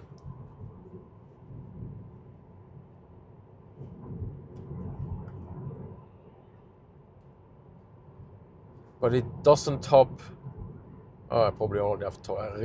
I need to wait until AI is good enough, then I can make a film version of the goat sacrifice of Alfheim, where the football team had to sacrifice a goal on the middle of in the stadium, in the middle of the field, in the middle of the night to get rid of a curse. And it didn't happen like in the 1960s. That was in the year 2005 or 6. But probably next year or so, the AI will be good enough that we can generate consistently along several shots. But just the question will be, how much will that cost? Because if you have to pay $2,000-3,000 to do that, it might weigh a little more.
Okay, groove, Lia.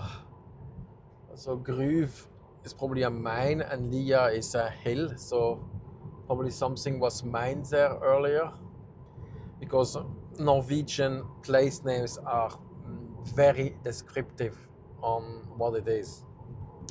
So I'm planning to make a video about that where we go through all what it means, so you know what kind of feature you will encounter.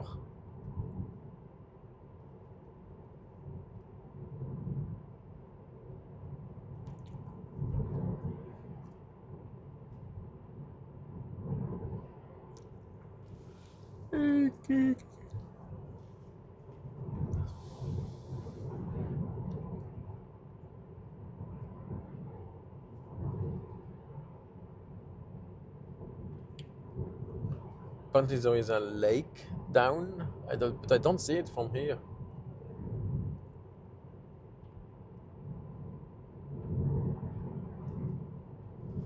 And we will pass the Mannen. Yeah, there are a lot of Mannen in Norway, and this is the one which might one day come down, because the whole mountain is unstable. And every time it rains a lot, there is like, it might finally come down.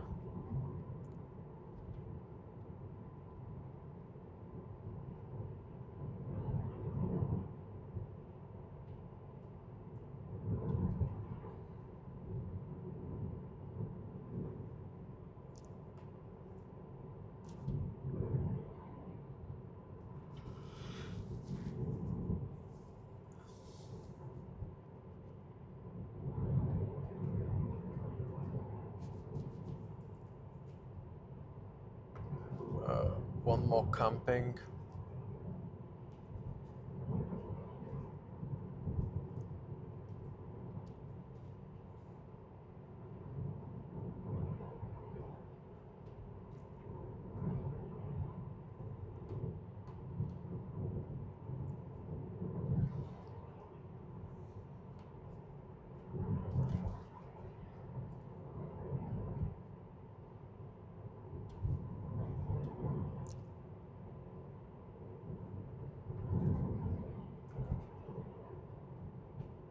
That's an interesting bike. Lesja Skog. So Skog is forest, and Lesja is the name of the place here.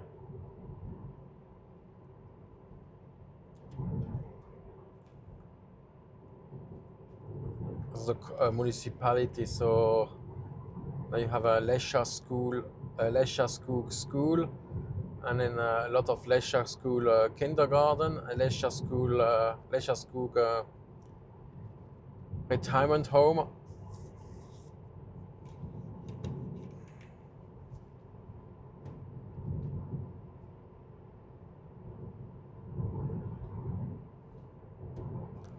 Okay.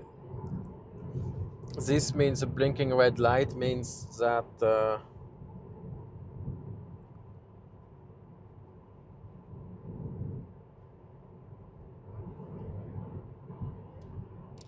where was I? That there is the level crossing is not active.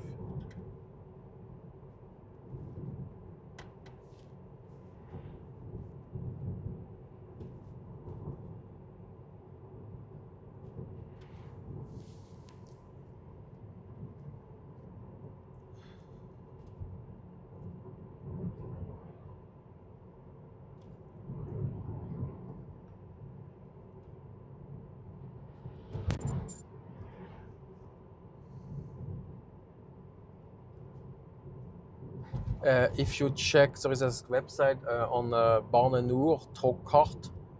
You can actually see where all the trains in Norway are in real time.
Solsida Hittegren, so probably there is a cabin field. So they are building a lot of cabins. It's like in Norway, there is a lot of these now. In some places, it's huge, and it has become very controversial to build more and more and more and more cabins. And then the state TV went and tried to find out how many more are planned. And they looked in all the municipalities and arrived with numbers of like, was it 100,000 more? I wonder who buys this.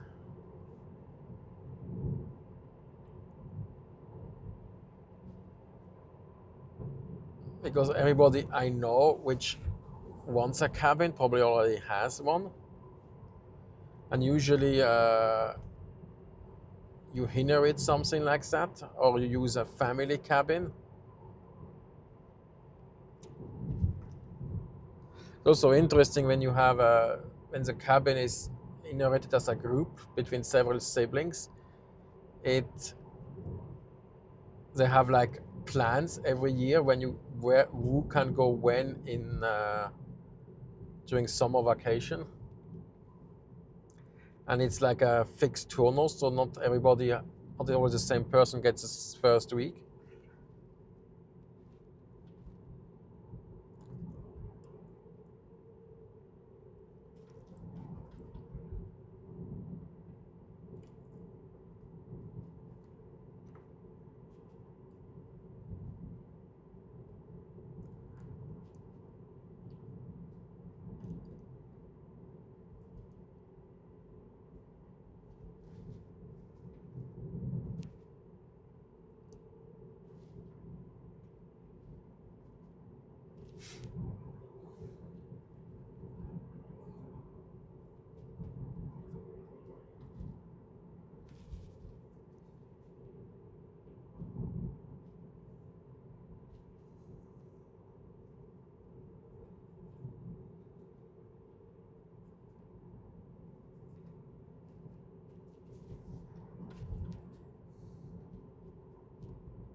Also, something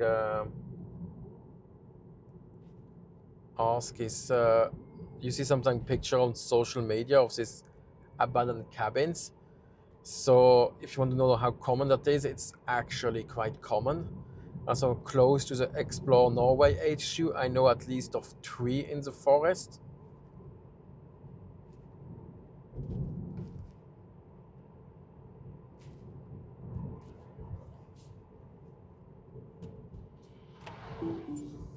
So and probably, I mean, that 3 in the cabin, and then there is like at least 2 or 3 houses which are falling apart.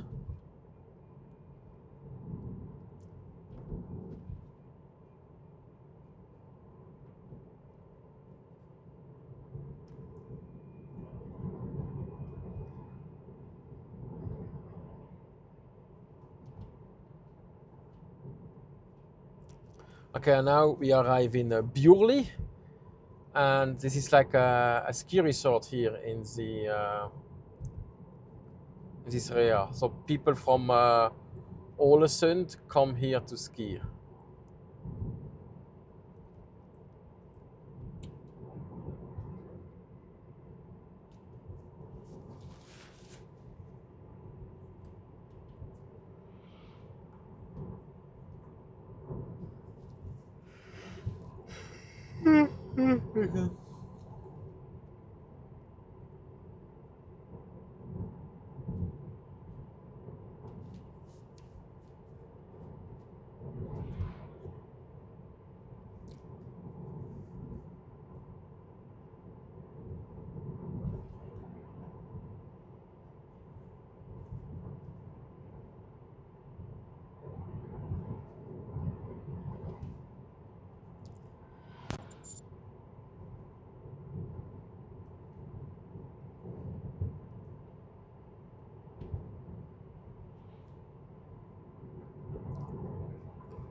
Okay, now it starts to go down.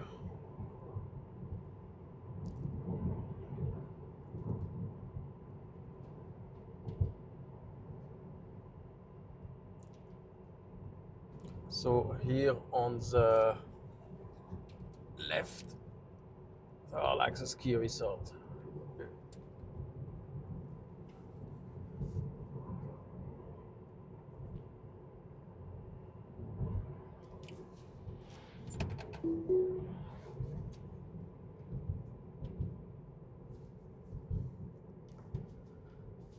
So now we are in Bjorli.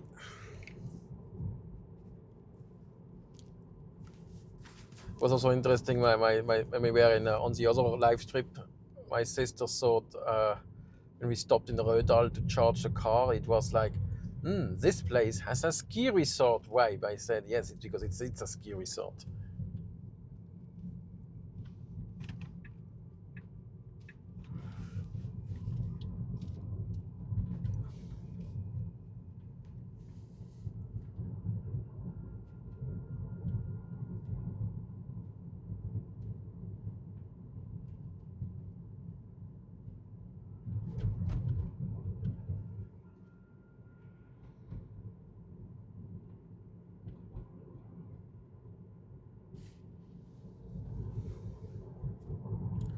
And also, this is one of the very few ski resorts you can actually get by trains. The other one being Geilo, okay, Goal also, but that's very small.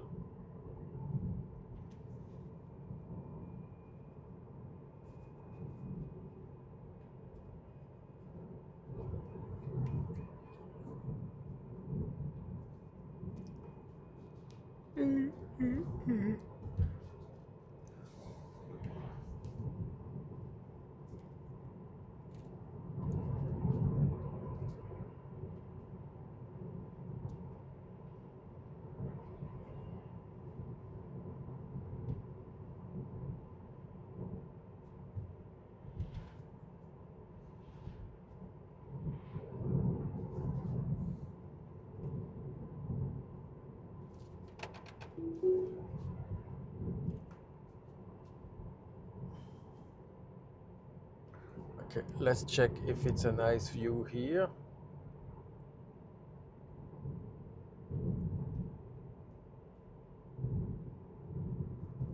Someone marked this place.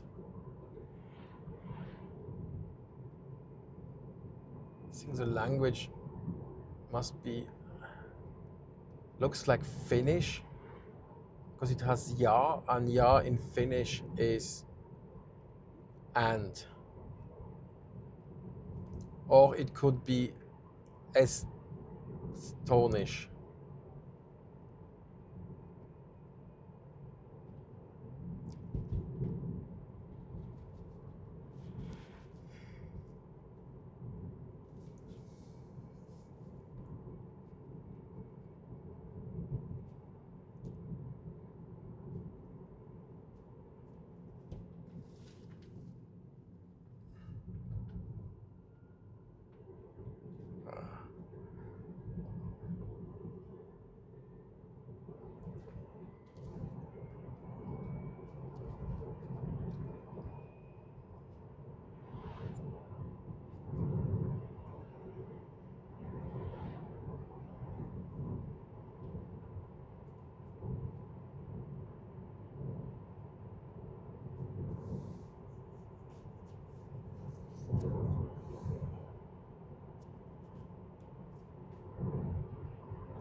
Sakelva. Rumsdal Bridge. Okay, there is something to see in the river. I can't. Ah, it's a train. Yeah. Okay, now we're getting in the more scenic part.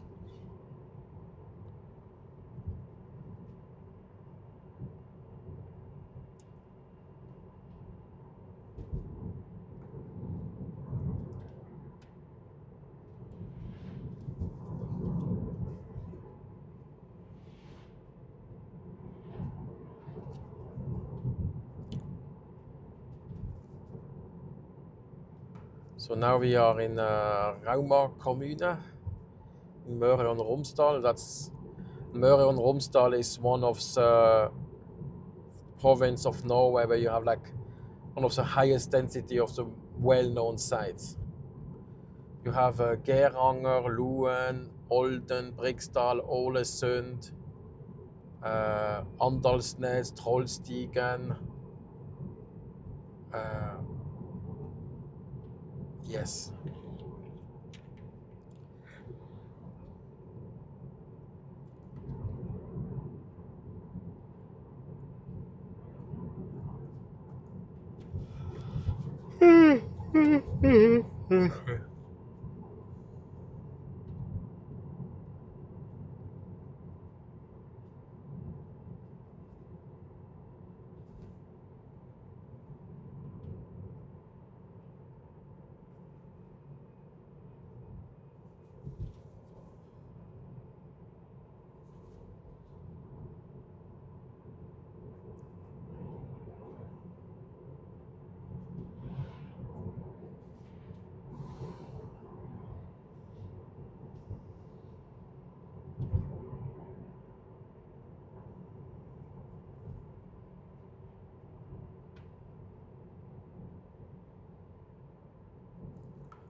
And here the train actually has some helix tunnels.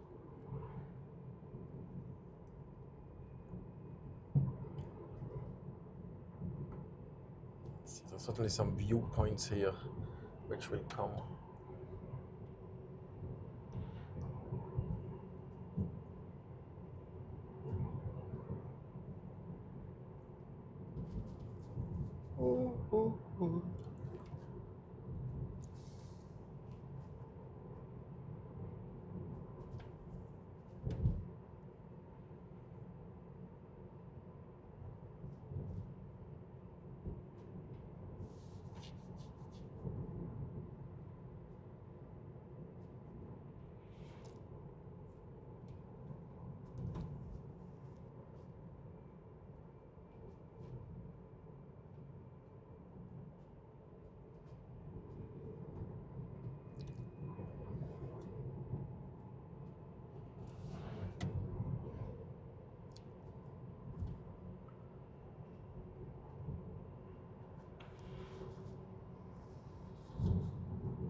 Let me check.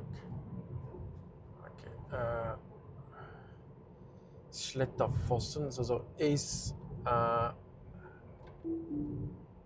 some kind of waterfall.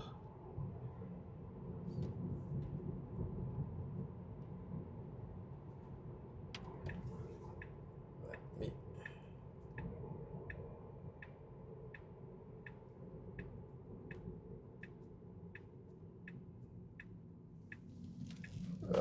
There is even some food.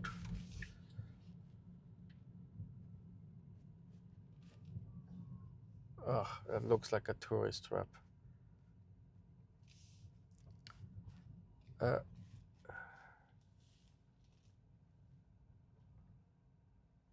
me just go in. Okay. There will be a short break to that I can go filming. I stop the stream because I will disconnect. I'd have to take.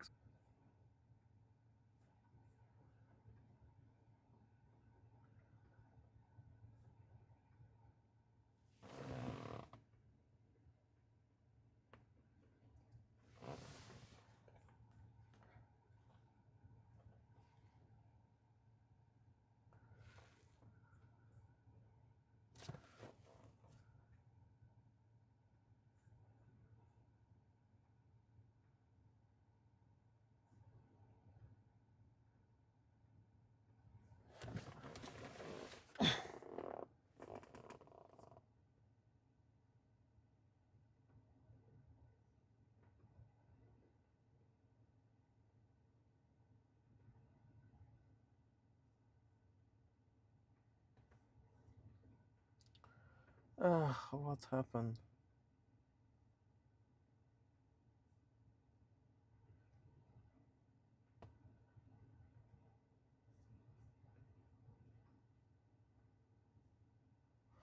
Okay.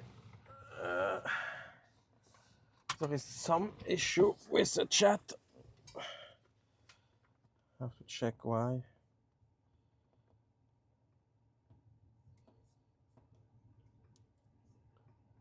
Okay.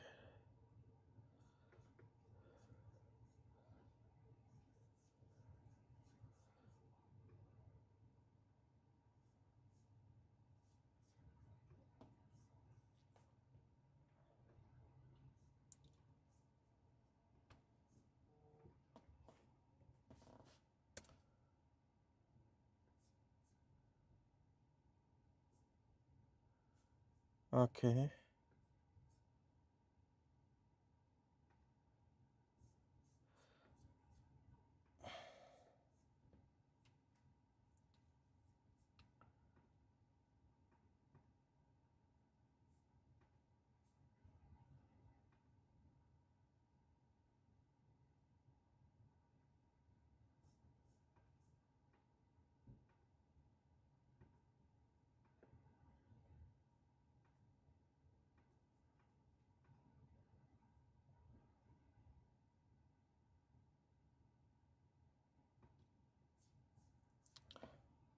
So.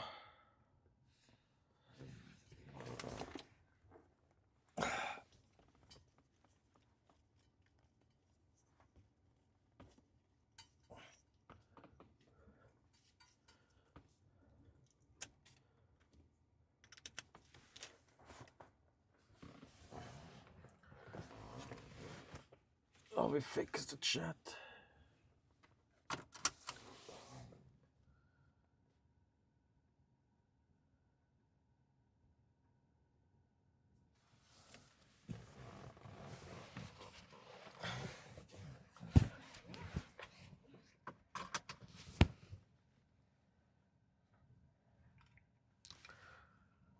Okay, let's continue a bit.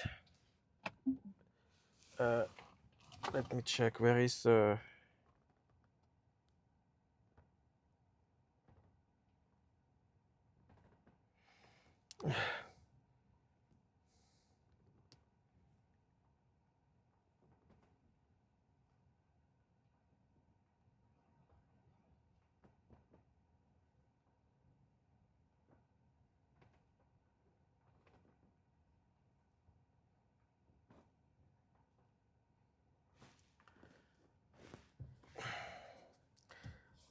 Schillingbrua. That's the next thing I want to film.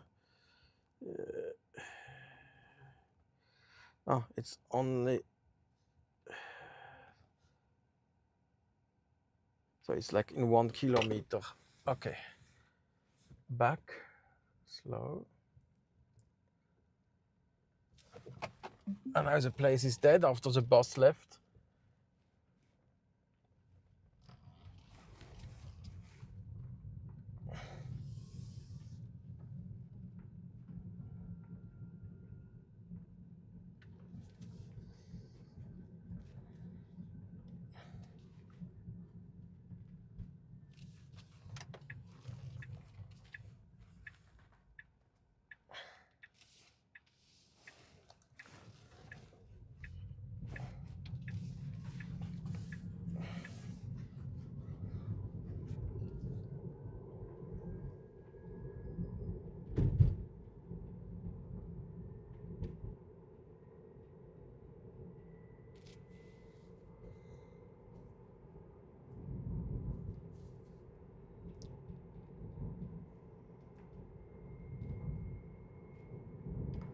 Okay, now the next is Schillingsbrua.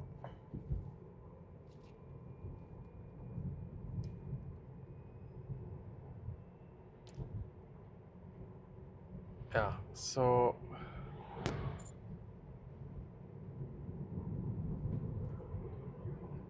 that's one of the most famous railroad bridges in Norway.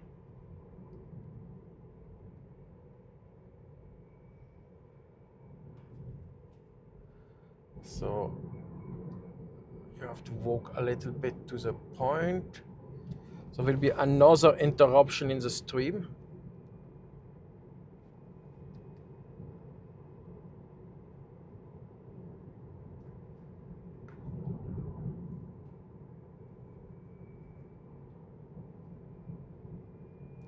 It's just down here. So, okay, here is the bridge.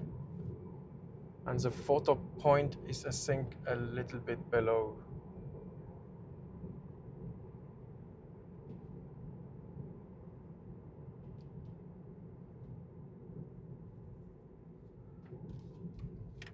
I think that's the parking.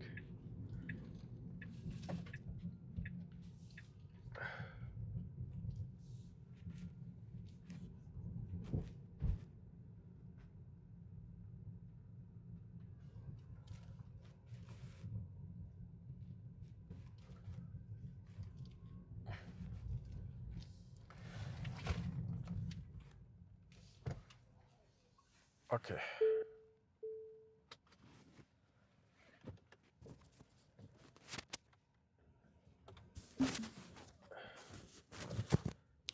So we will stop the swim again for a short.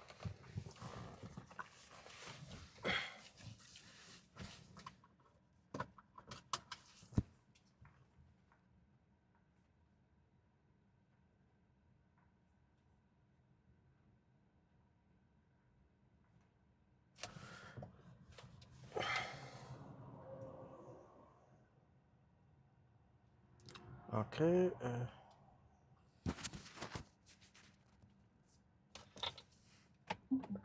Okay, welcome back. Let me check if it works. It works. Let's go to Ålesund now. I might do a quick stop at the Trollvegen. I think there is a viewpoint right at the street. So probably I don't have to stop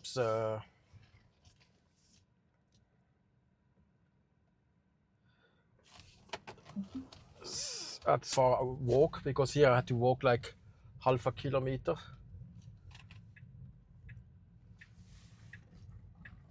Okay.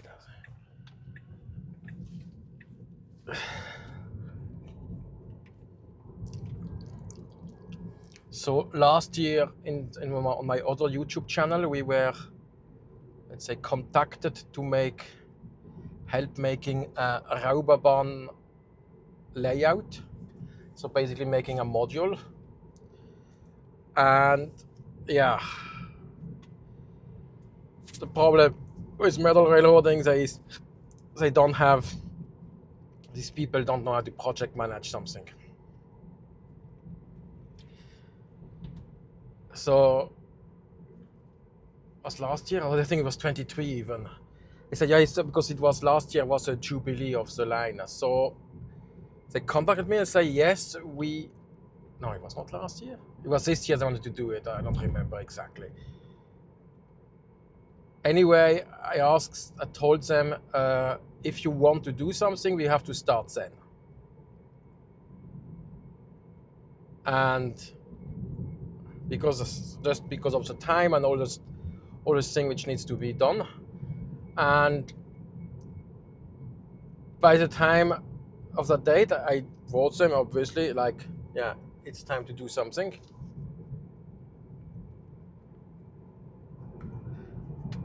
And obviously, nothing happens. Because, if you want to do something and you want people to help you for free, you have to respect timelines. And I know we would have been able to respect the timeline if I make it, because we always manage timelines when it's really important.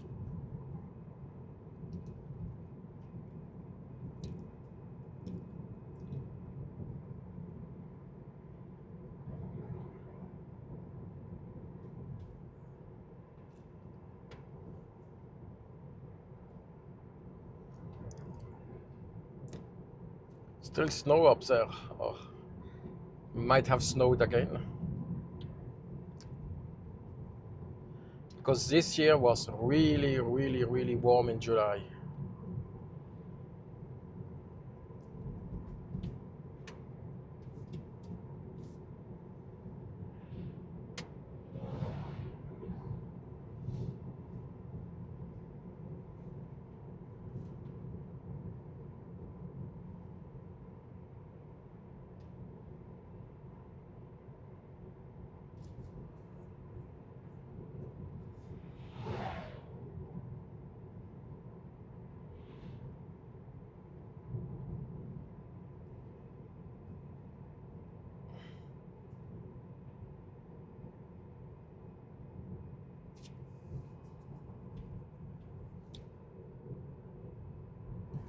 Let's put the autopilot.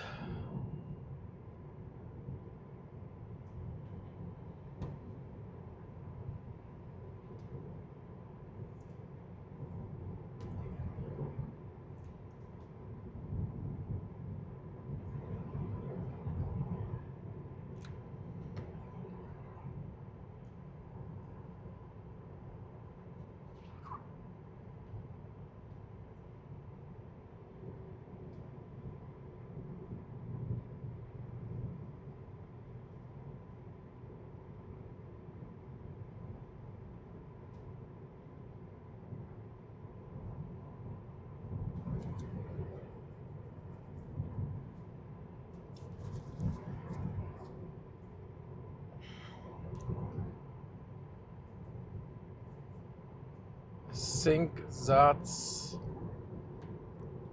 a counting machine or something like that.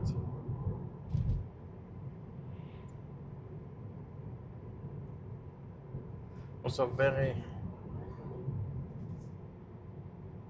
uh,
I don't know why he overtook me, because it's not that he's much faster.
So, where is Trollwegen? Let's see if I.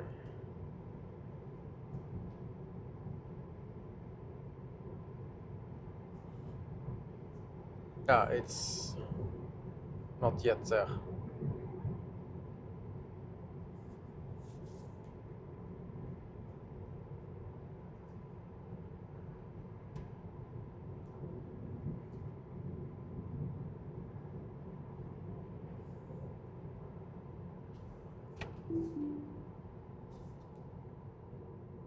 Okay, if you see this kind of signs in Norway, it really means you should drive 40.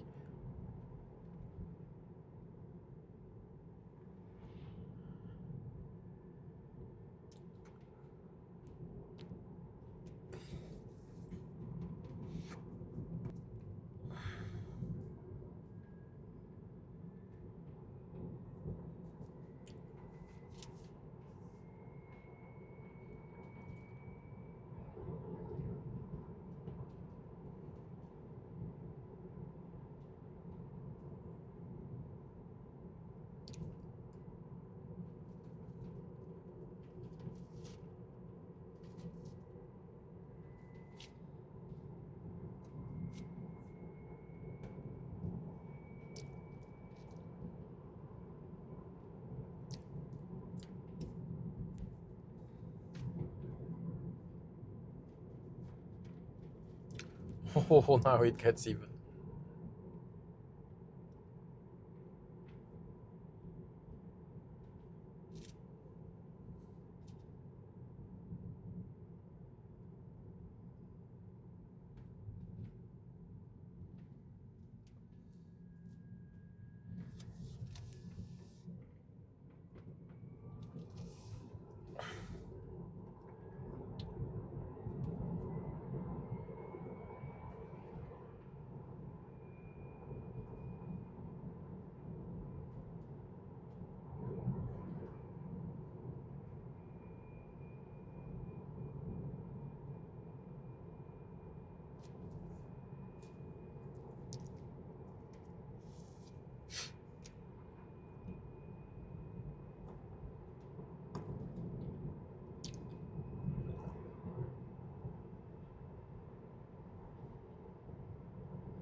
Let's do a photo down here.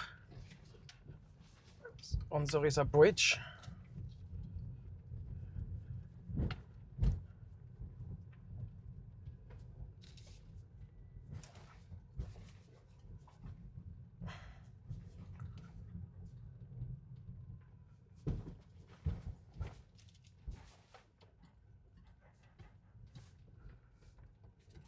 Okay, no train, no train.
Not falling off the street would be a good idea.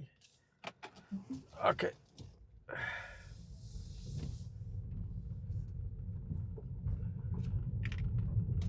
This is the tricks to know exactly where to stop and to do a picture, because I saw it on the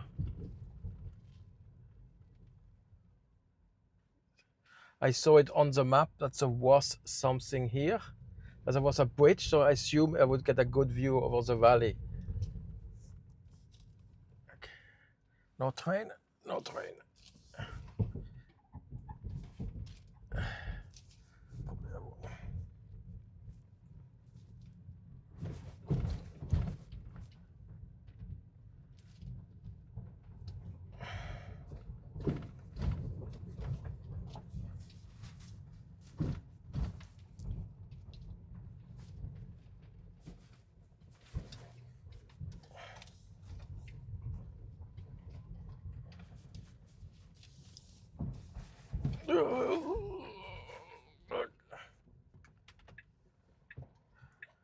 Nothing.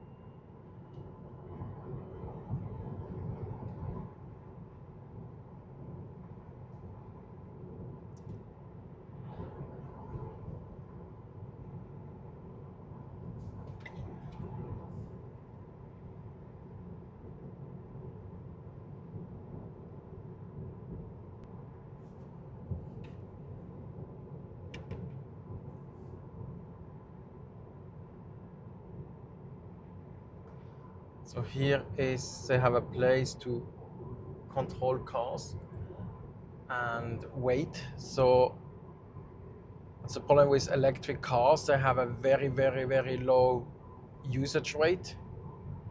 And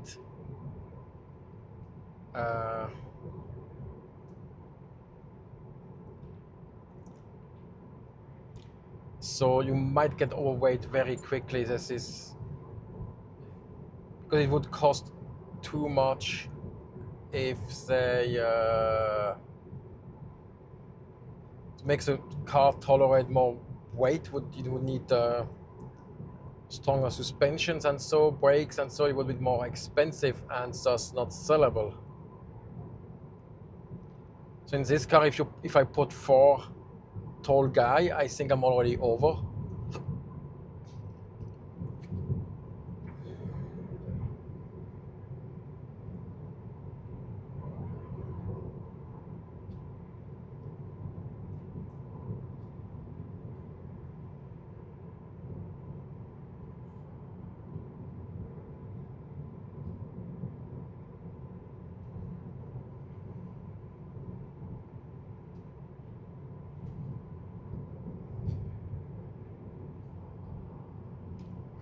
Basically here you could stop every 2 kilometers and make pictures.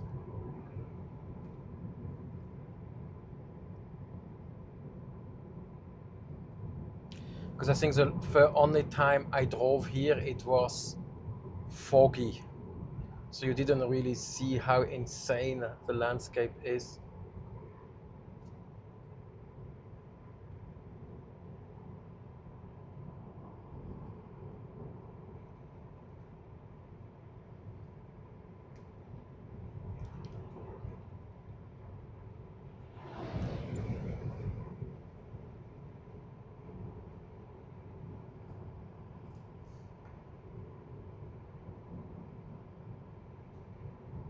I mean, to make a model railroad layout of that, you would basically need to put a 10-meter wall behind it just to get the impression you need.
So I think that's a Trollwegen. Okay. Is that that? No.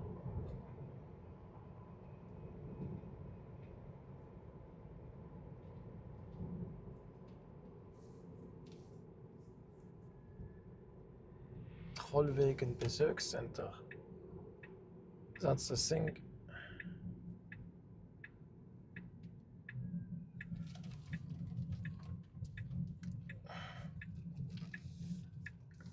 Let's quickly take a picture.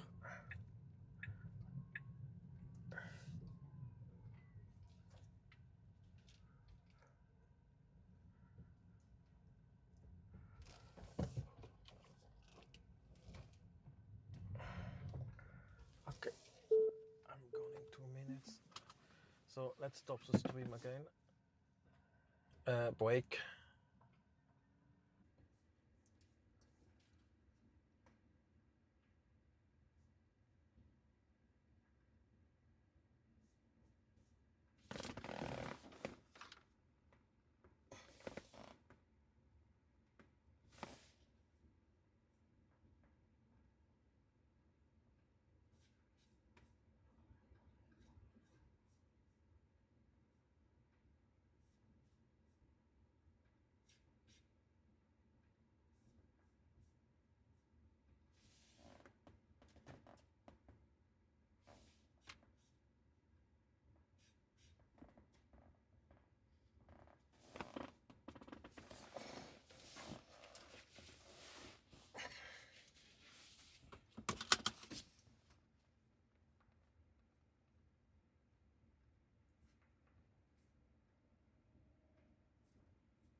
So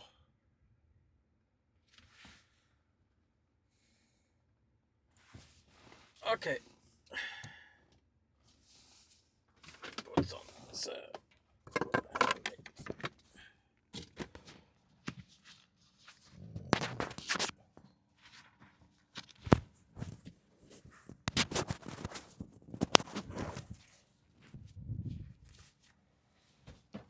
So, where was I? I'm attached. Okay, good.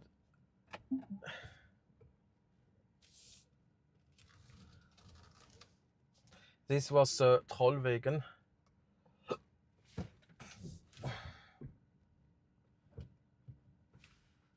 This idiot has really parked like an idiot.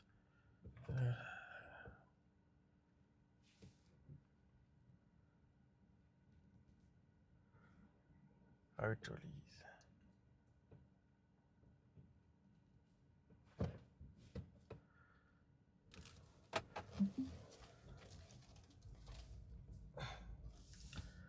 Okay, good. So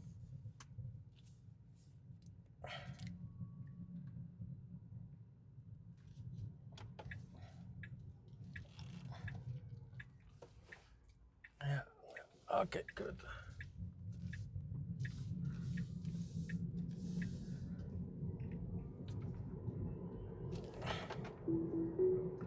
Let do the car do the driving. So now we are soon in Åndalsnes.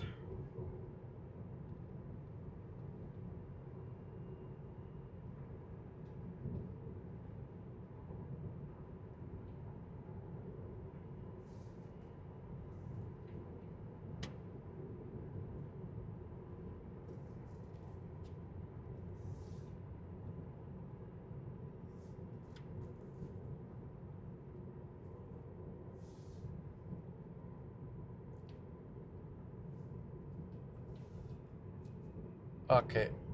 Yes. So why is it so slowing? So I need to. That's a guy which before was sparked stupidly. There is a power station on the right side.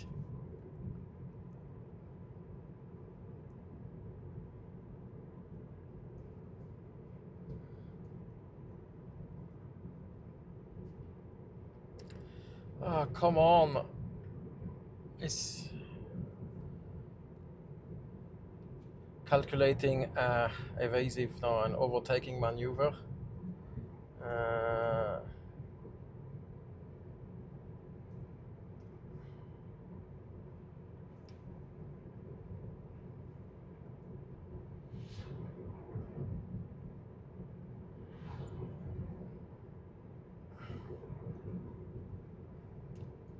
Yeah, I cannot read the chat at the moment. Yes, it's very beautiful here, Hassan, because we have like the nicest day of the year, and I know you are going there soon. So in case it rains, you know how it looks like.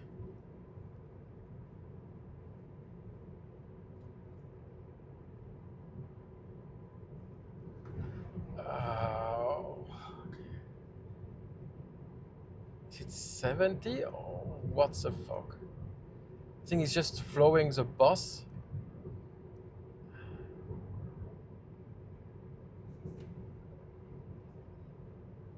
There's a...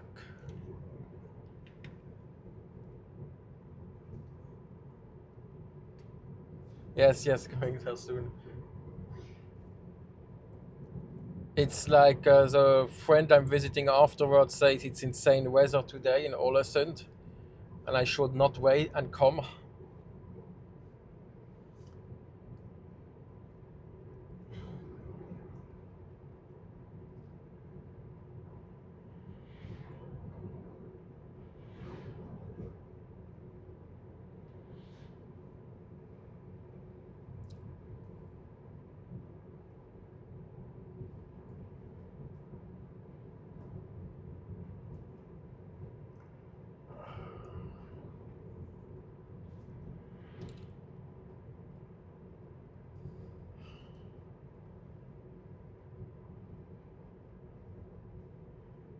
Let's hope he wake up.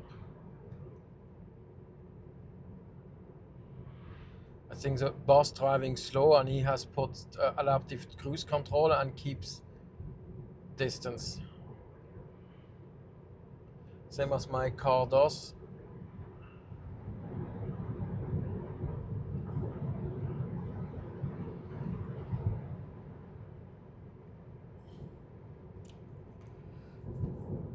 So if I am correct, I think there on the left side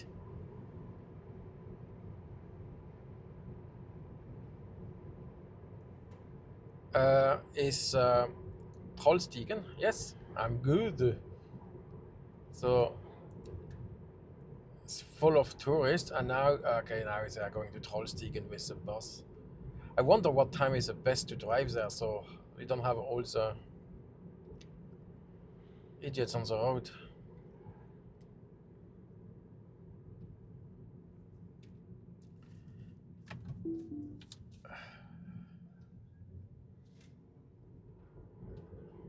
So probably the bus was driving slow so the tourists could see something. And Romsdalseggen must be also one of these mountains.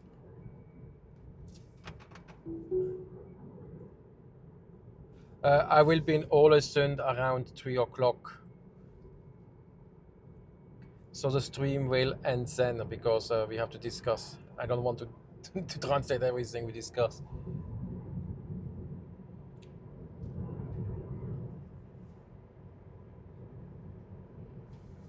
Okay, finally it drives fast.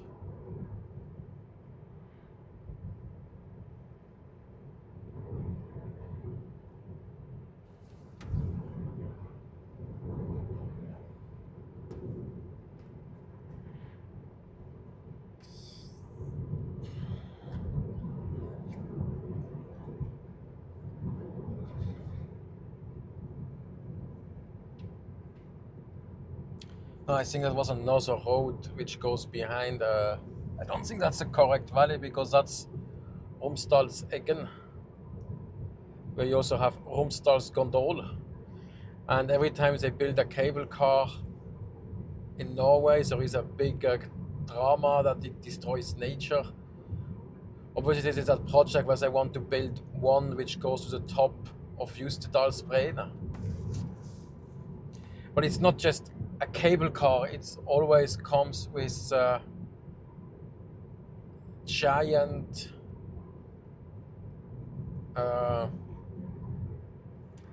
with a restaurant of 1,000 places, and so it's not like a small. It's always these huge constructions.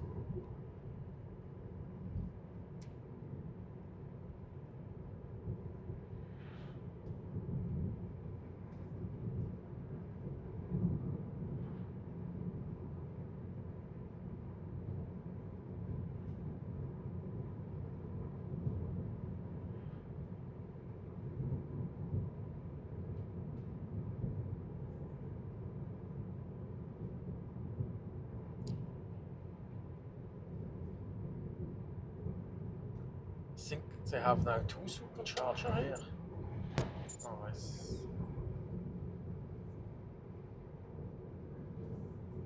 Oh, it's Trollstigen.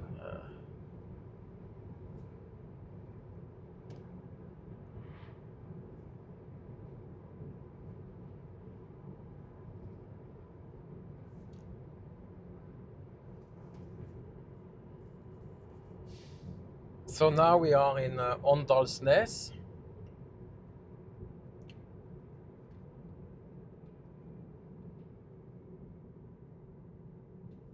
I think once I charged my car here. Yeah, it was it was here.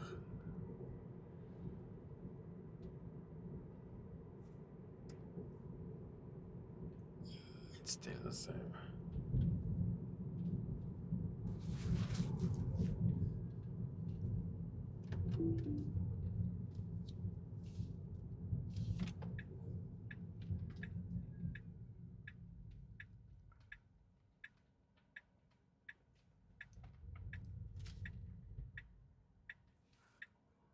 There's nobody.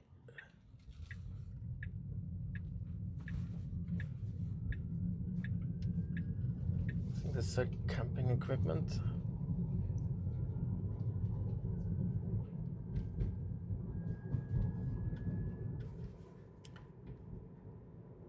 So last time I drove here was in 2019, so it starts to be a while.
When did that tunnel open? It looks pretty old.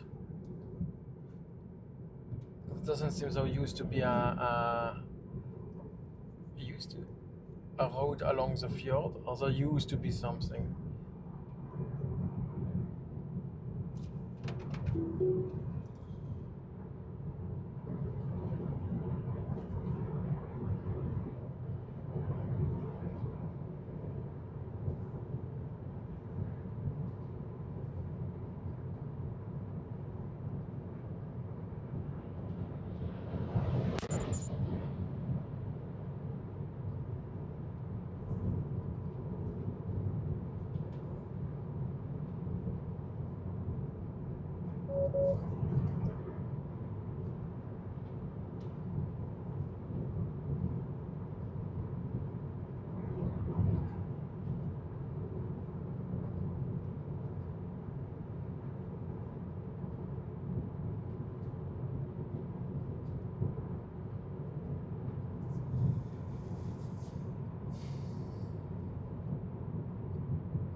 So now we are in Fjorda.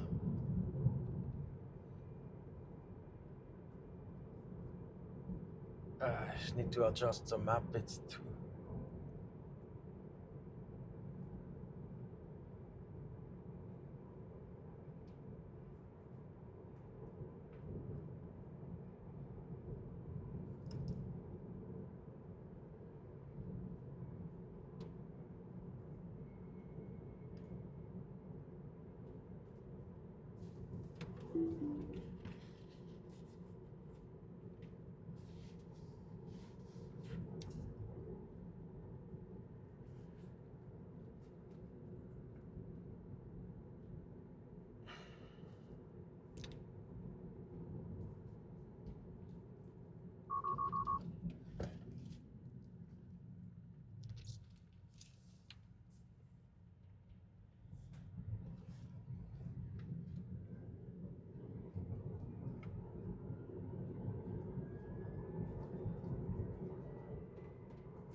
So, that's the next one.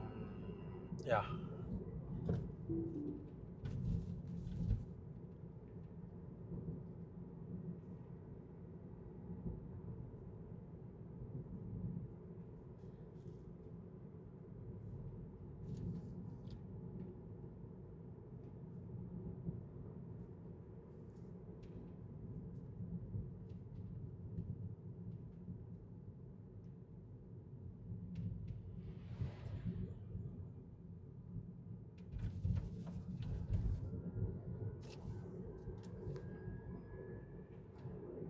So now it's about an hour to the supercharger in Ålesund.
So now we are driving along the fjord, and then comes the next one. I forgot his name, but before you have to drive completely around, but now there is a bridge.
Okay, let's analyze the next rest place if it's good.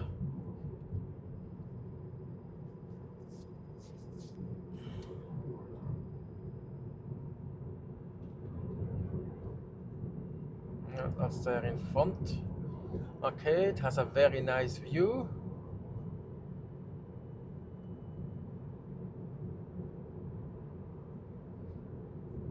Nice toilet.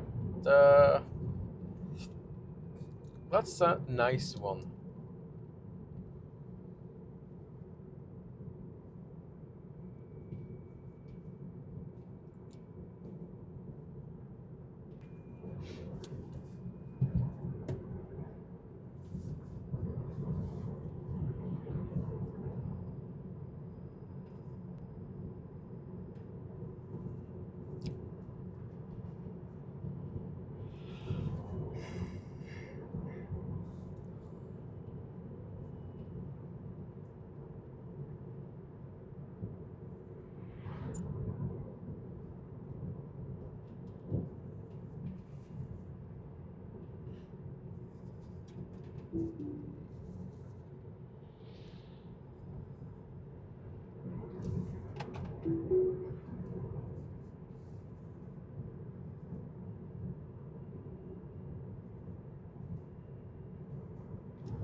It's a it's a high school there.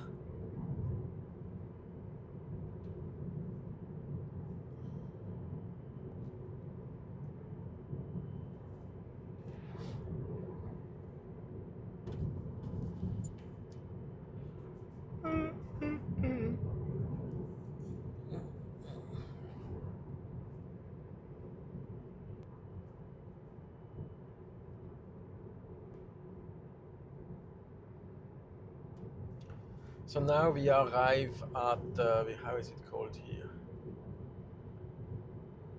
Treshfjord. And before it's a fjord, and you have to, it was a long, small, narrow, long fjord, and you had to drive all around. Took like probably, I don't know, 20 minutes. But since last time I drove here, they had made a bridge, so.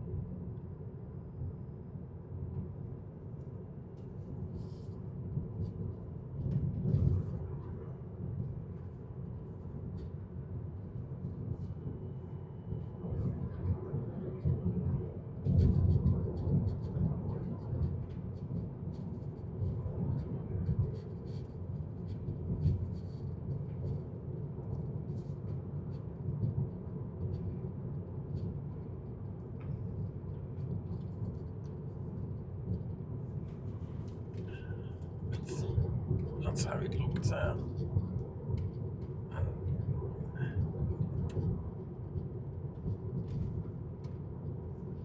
And there is a, I think there is a ferry to Molde.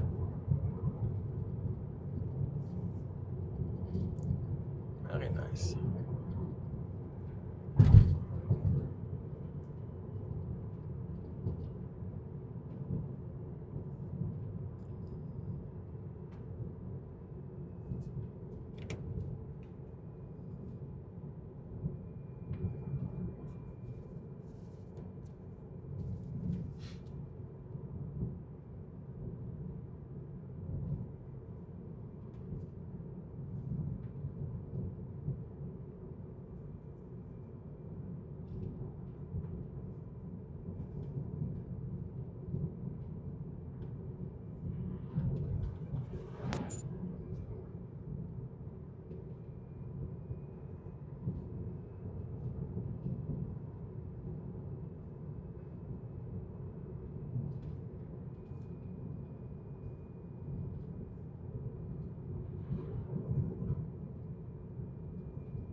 So, and now does you see here 136 now merges with the E39, And the E39 is the road from Kristiansand all the way up to Trondheim along the coast. Not too much along the coast, but it has a lot of ferries.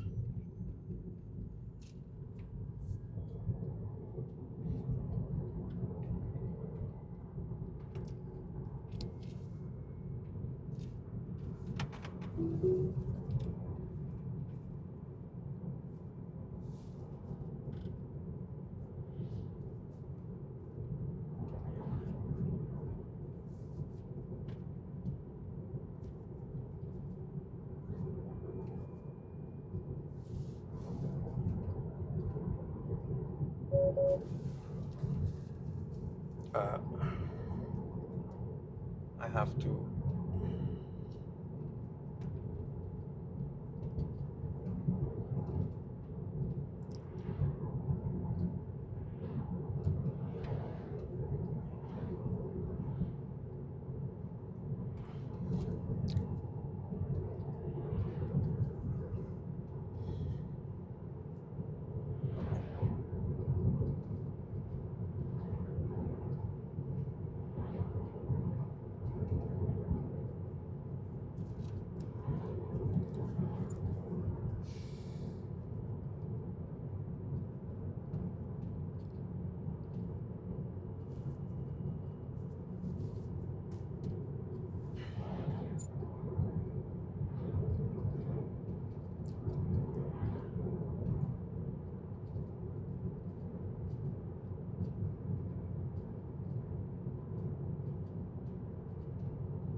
I think this is the road where it ended before.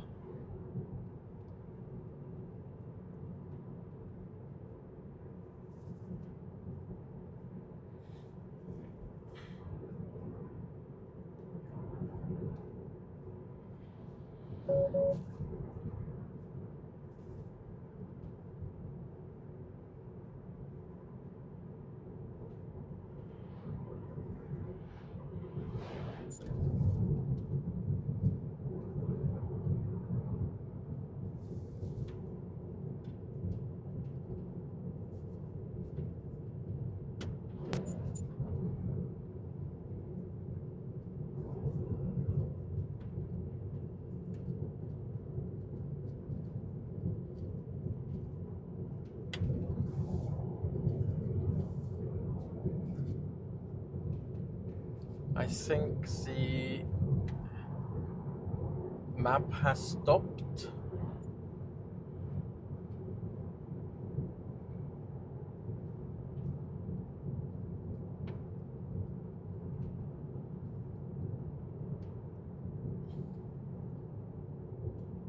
I need to stop at the next. I need to read a message.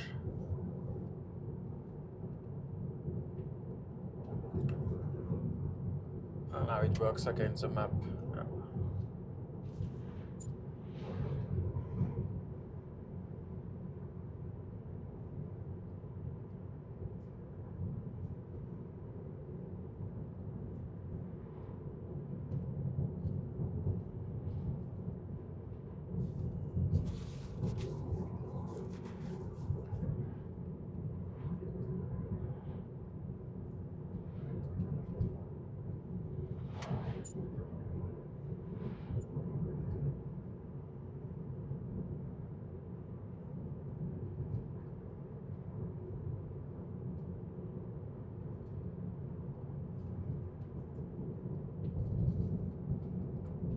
This looks like a place I can quickly stop.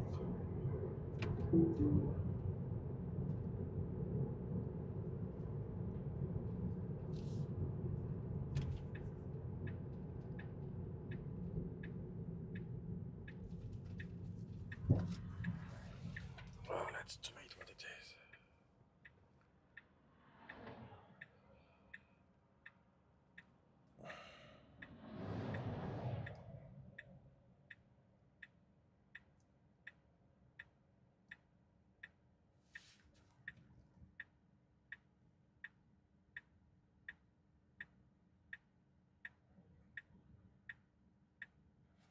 Okay.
Okay, I think up here there should be a good waffle place.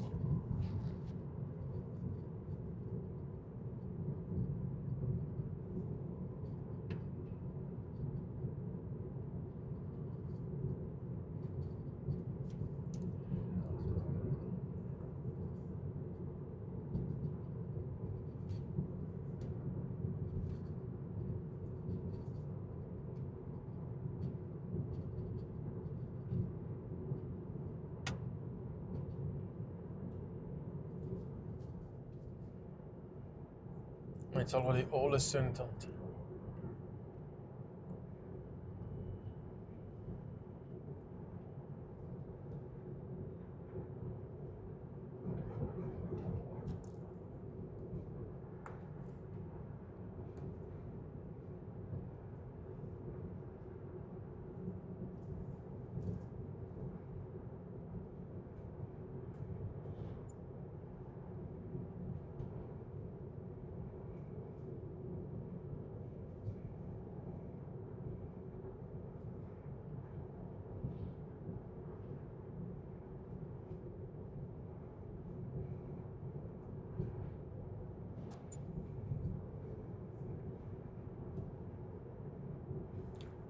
Yeah, here, that's a waffle place, Fjellstover. Just means.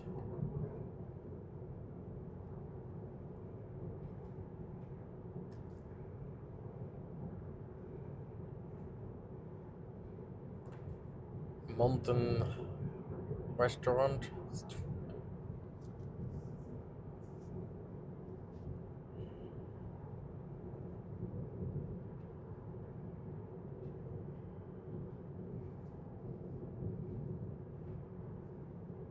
So you have a supercharger now here. So you can, yes, that's a waffle place, but it's long time, was 2012, I ate once a waffle here. And you can charge your car while eating waffles, that's a good place.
So now it's 34 kilometers to Ålesund.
Okay, we have a colonel sharing, so looks it's quite long.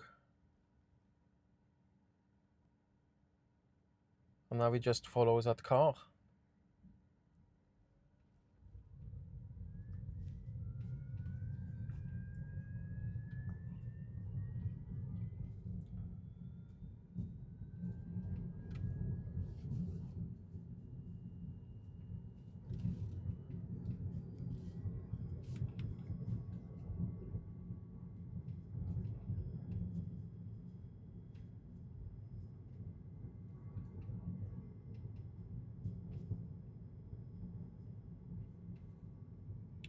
Wow.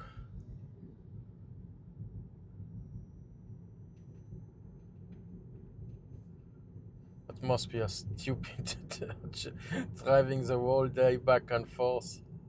Uh-huh.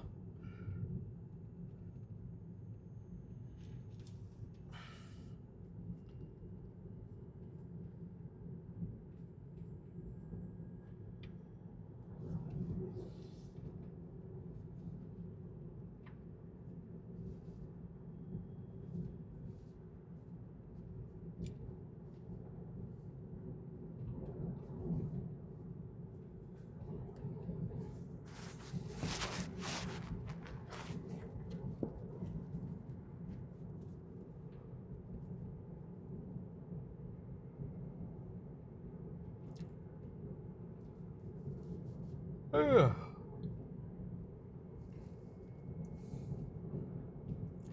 I always forget how far Ålesund is.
So I've written Ålesund Golf Club.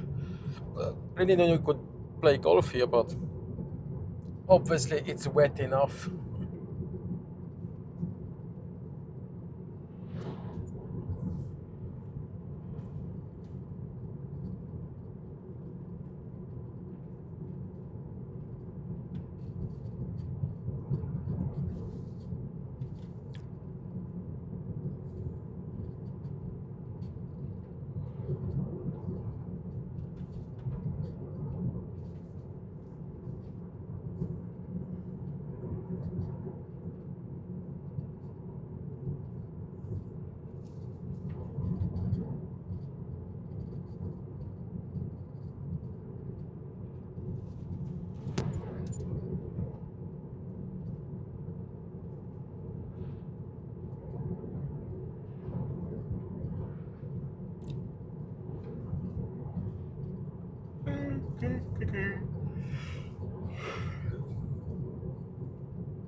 The autopilot has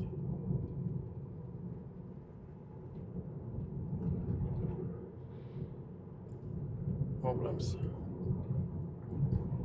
It's totally different landscapes than from this morning.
Okay, so in 15 minutes we will terminate the stream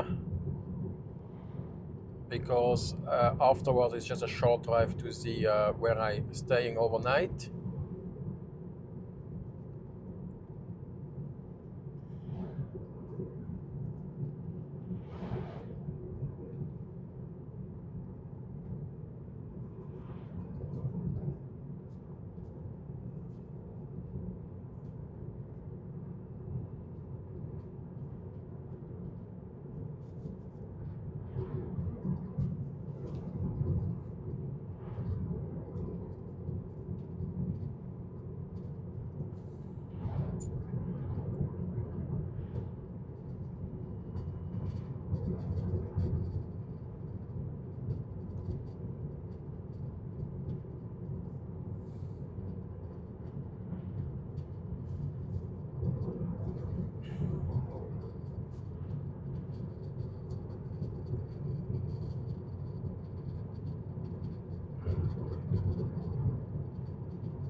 Ooh.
Oh, das wird lustig, das wird lustig.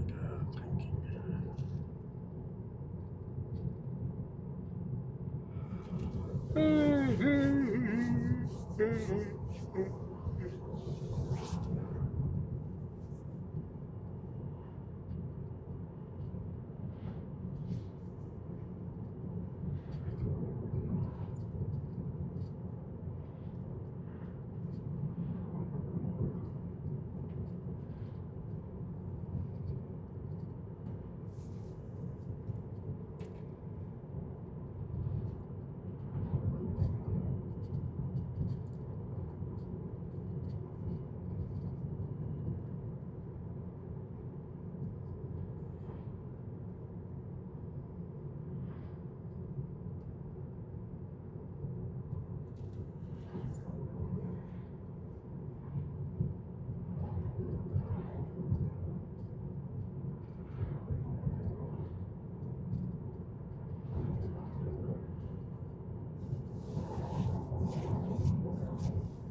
Okay, so now we are at the supercharger.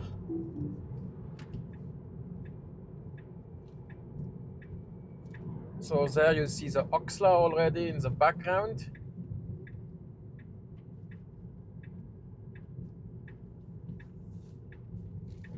And here, they have now also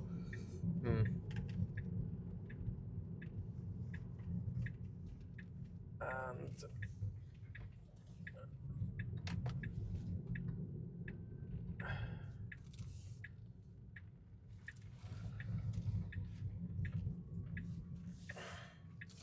oh, it's a V4. Good, that's going to go fast.